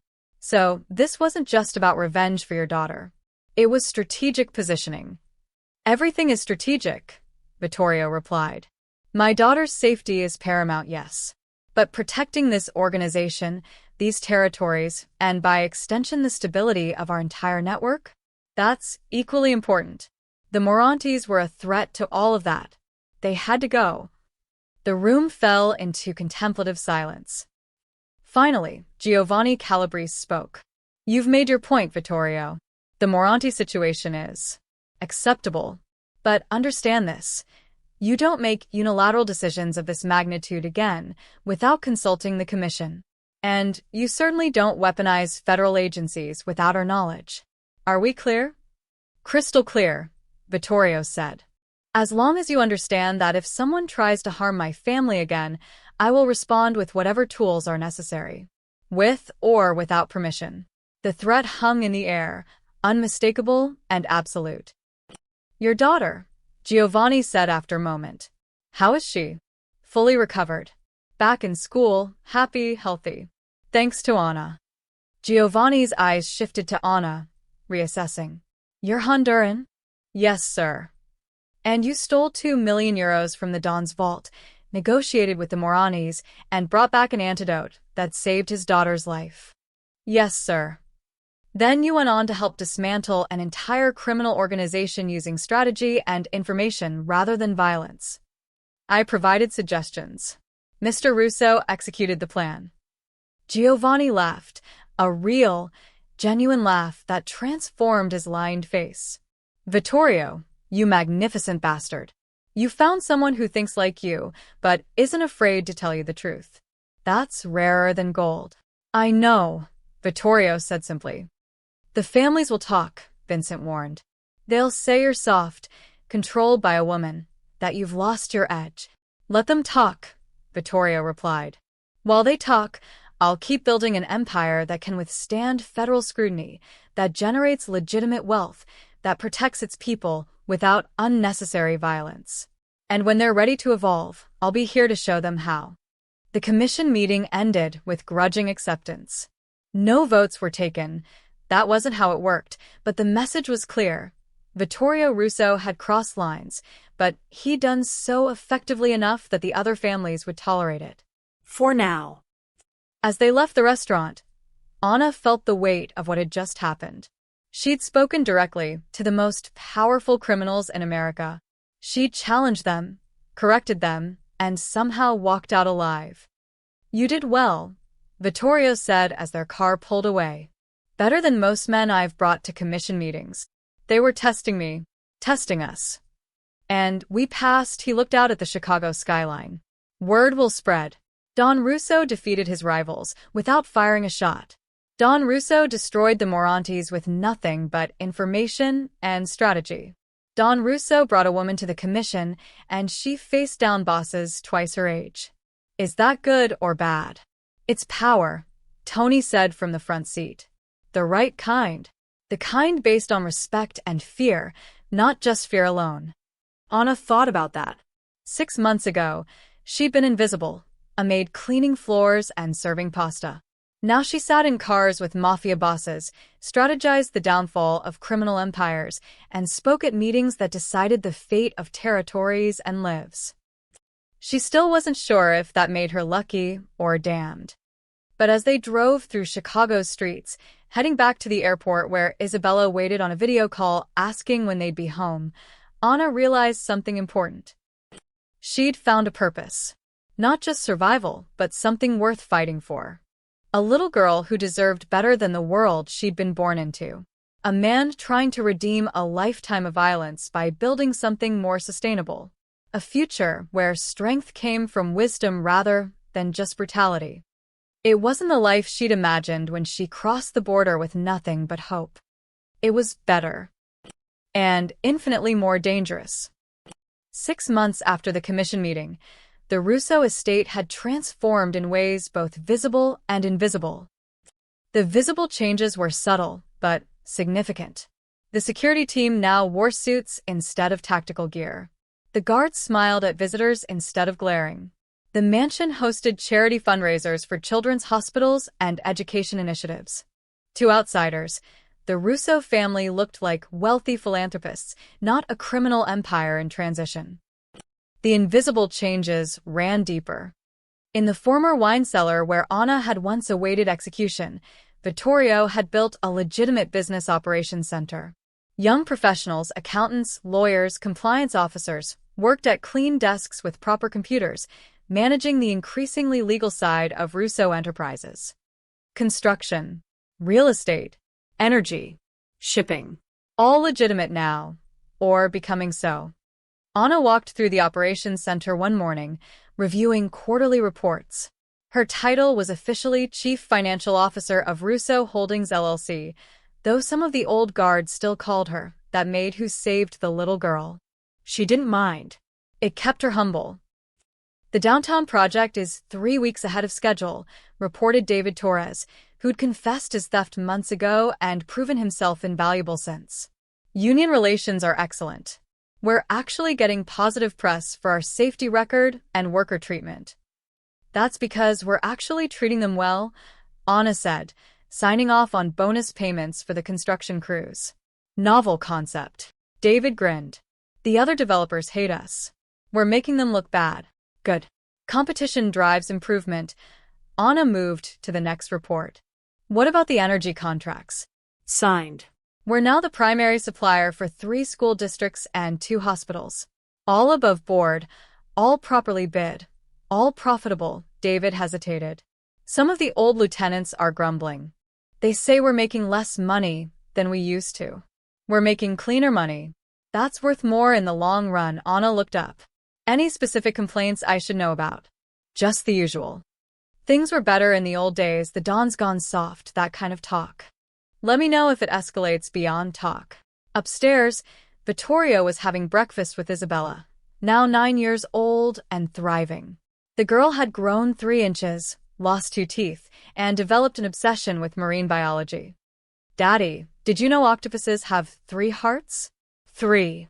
And they can change color in milliseconds. Isabella gestured enthusiastically with her fork, nearly flinging eggs across the table.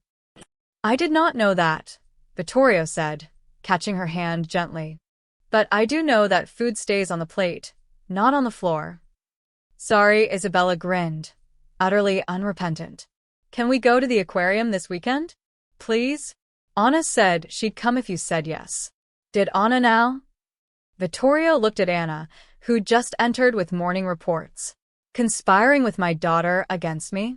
Always, Anna replied with a slight smile. The aquarium has a new jellyfish exhibit. Very educational. Educational, Vittorio repeated. That's your angle? Isabella's grades in science have improved significantly since she started studying marine life. Encouraging that interest seems prudent. Isabella bounced in her seat. See? Anna gets it. Education is important. You're always saying that. Vittorio looked between them, his daughter's hopeful face and Anna's carefully neutral expression, and surrendered. Fine. Saturday afternoon. But we bring security. Not the scary guards, Isabella bargained. The nice ones who don't stare at everyone like they're enemies. Deal. After Isabella left for her tutoring session, Vittorio reviewed the reports Anna had brought. His expression grew progressively more satisfied. Legitimate revenue is up 40% from last year, he noted. Our construction division won 3 government contracts. The shipping operations are profitable and fully audited. Even accounting for the operations we've shut down, we're making more money legally than we ever did through crime. Crime has high overhead, Anna observed. Bribes, lawyers, bail, medical expenses for injured associates, payments to families of men who get arrested or killed. When you factor all that in, legitimate business is often more profitable. Just less dramatic. Vittorio laughed. You sound like a business school textbook. I've been reading business school textbooks.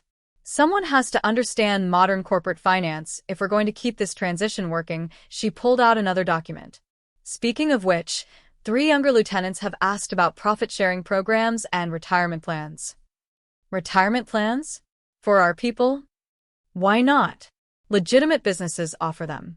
If we're transitioning to legitimate operations, our people should have legitimate benefits.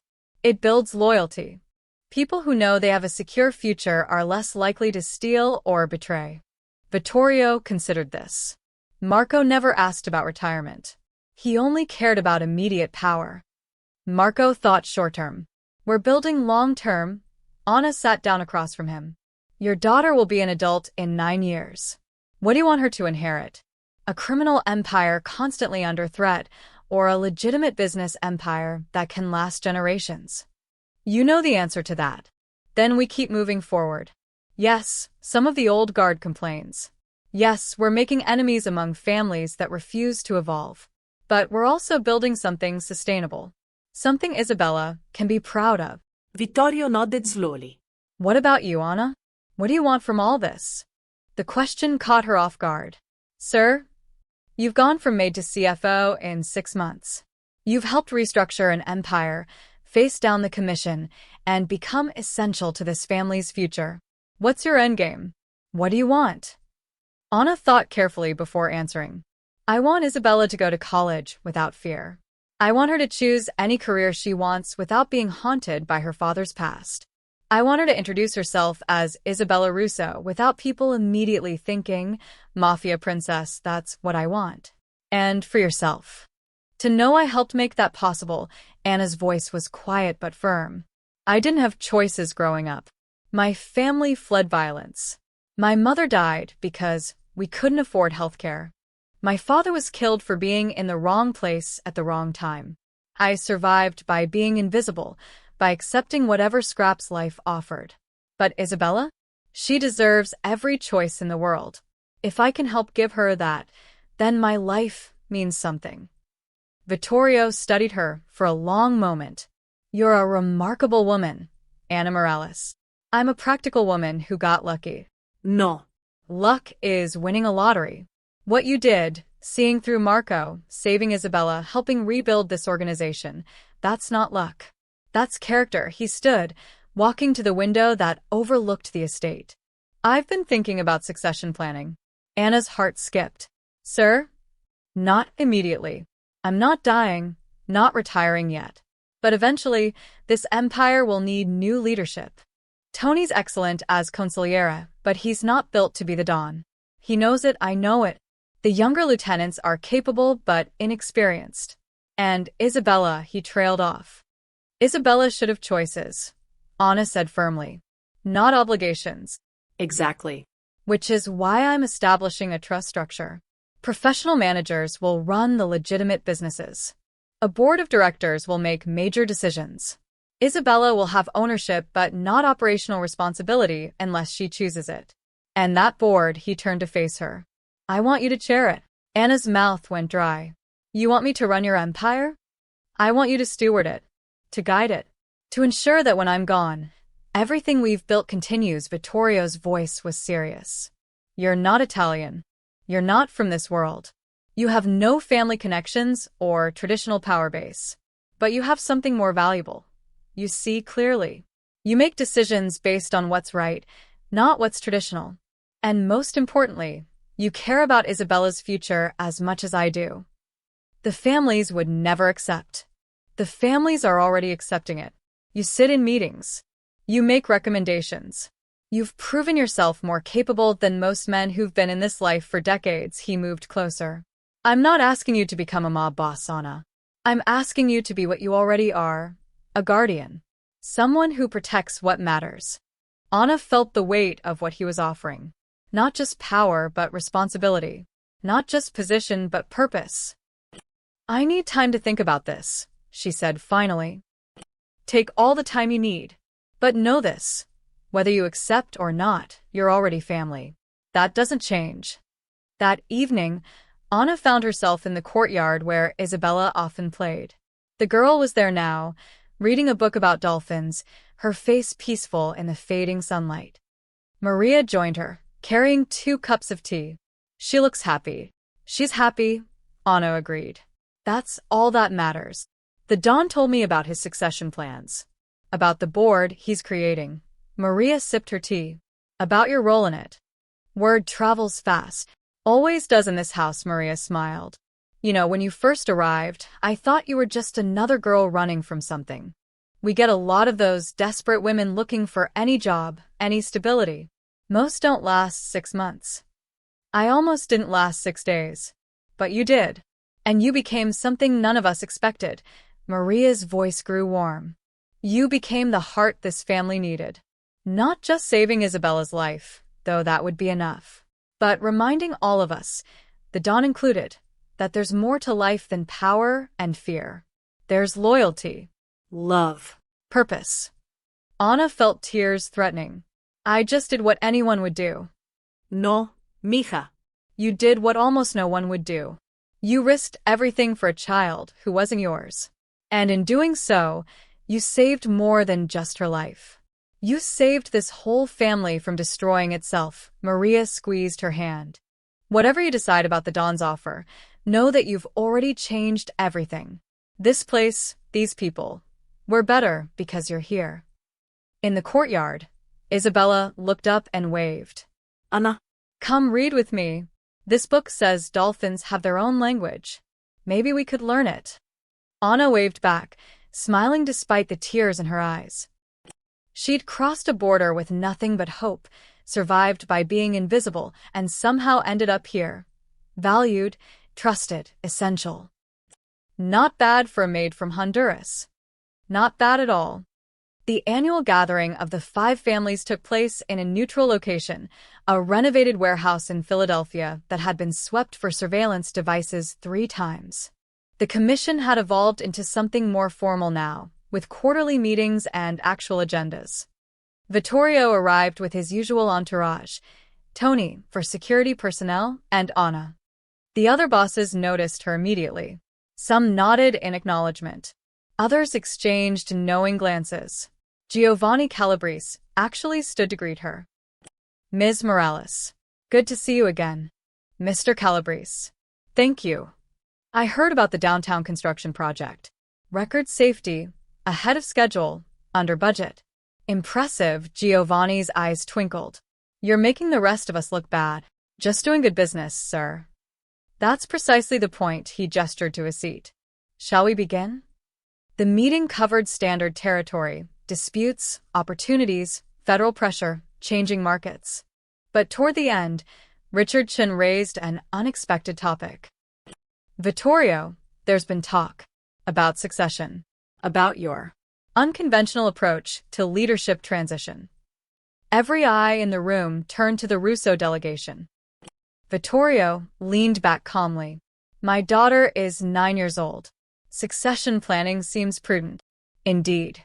But the structure you're proposing, a trust, a board of directors, professional management, it's not traditional. Vincent Calabrese's voice carried skepticism.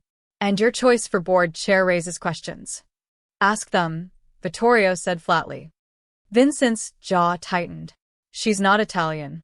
Not from a family. Not even American by birth. You're proposing to put a Honduran former Maid in charge of one of the most powerful territories in the country. How is that acceptable? The room went silent, waiting for Vittorio's response. But it was Giovanni who spoke first. Vincent, shut up, the old boss's voice carried absolute authority. You're embarrassing yourself. Father, I'm just saying. You're saying outdated nonsense that got the Moranis destroyed. Giovanni turned to address the room. Ana Morales saved Vittorio's daughter when his own consigliera tried to murder her. She exposed a traitor none of us saw. She helped dismantle the Morani Empire without starting a war. She's restructured Russo operations to be more profitable and less vulnerable to federal prosecution. By any measure, loyalty, intelligence, results, she's earned her position. Thomas Giordano nodded. Giovanni's right. The old ways are dying. My own grandson is getting an MBA, for God's sake. He wants to run the family businesses using spreadsheets and market analysis. At first, I thought he was soft. Now I realize he's smart. The world has changed, Vittorio added. Law enforcement has sophisticated financial tracking, RICO statutes, interagency cooperation. The families that survive will be the ones that adapt. Anna represents that adaptation. She understands both worlds, the old codes of loyalty and honor, and the new realities of legitimate business. So, you're proposing what exactly? Richard Chin asked. That we all hire women from Central America to run our organizations. I'm proposing you promote based on merit, not tradition, Vittorio replied. That you find people you can trust, people who've proven their loyalty, people who think strategically rather than just following old patterns. Whether those people are men, women, Italian, Chinese, whatever, competence matters more than pedigree. Anna spoke up, her voice clear. Gentlemen, I'm not here to threaten your traditions or change your families. I'm here because Isabella Russo deserves a future where her father's past doesn't define her present. Mr. Russo is building something sustainable, something his daughter can inherit with pride rather than fear. If that approach works, others may follow. If it doesn't, that's our problem, not yours. James Sullivan, who'd been quiet throughout, finally spoke. You really think you can transition completely? Leave the old business behind. We already are, Vittorio said. Legitimate revenue exceeds criminal revenue by 3-1. Within 5 years, we'll be completely clean. Our territories will remain ours through economic influence rather than violence. Our people will have benefits, retirement plans, legal protections. And Isabella will inherit a business empire, not a criminal 1-inch. And if the other families don't adapt, Vincent challenged. If we stay traditional while you go legitimate, then we coexist peacefully, Vittorio said. I'm not trying to change your operations. I'm changing mine. But understand this, my family tried to poison Isabella once. If anyone threatens her again from any family, for any reason, I will respond with every resource at my disposal, legal or otherwise. That's not negotiable. The threat was clear, unmistakable, and backed by the proof of what he'd done to the Morantes. Giovanni broke the tense silence. I propose we accept Vittorio's succession structure and recognize Ana Morales as legitimate leadership within the Russo organization. All in favor? For hands rose. Vincent abstained, but didn't oppose. Motion passes. Vittorio, Ms. Morales, you have the Commission's recognition. Use it wisely. Later that evening, back at the mansion, Anna found Isabella in the library doing homework. The girl looked up, excited. Anna. I got an A on my science project. Mrs. Patterson said it was the best presentation she'd seen in 10 years. That's wonderful, Principessa. I'm so proud of you.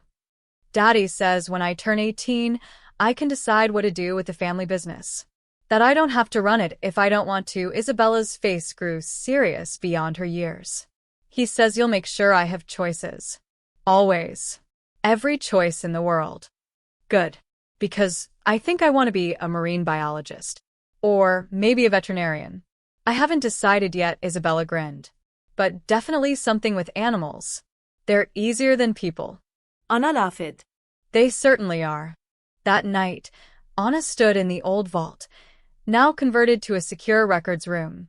The space where she'd once stolen €2 million to save a dying child now held legal documents, corporate filings, and trust agreements. Vittorio joined her, holding a small plaque. He mounted it on the wall where the cash had once been stacked. The plaque read, ANA 1-0-4.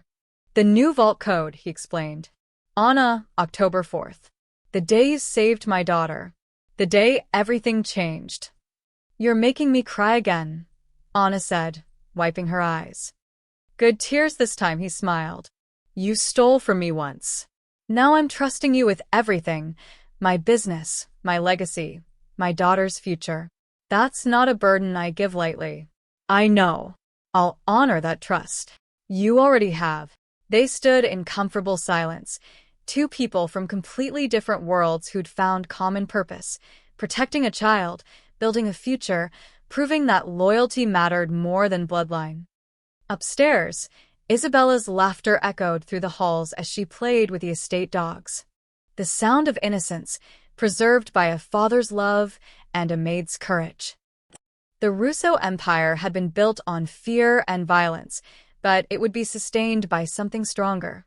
Trust, adaptation, and the understanding that true power came not from what you could take, but from what you could protect. Ana Morales had crossed a border with nothing, survived by being invisible, and somehow became the guardian of an empire. She'd stolen from the devil to save an angel. And in doing so, she'd redeemed them both. The end.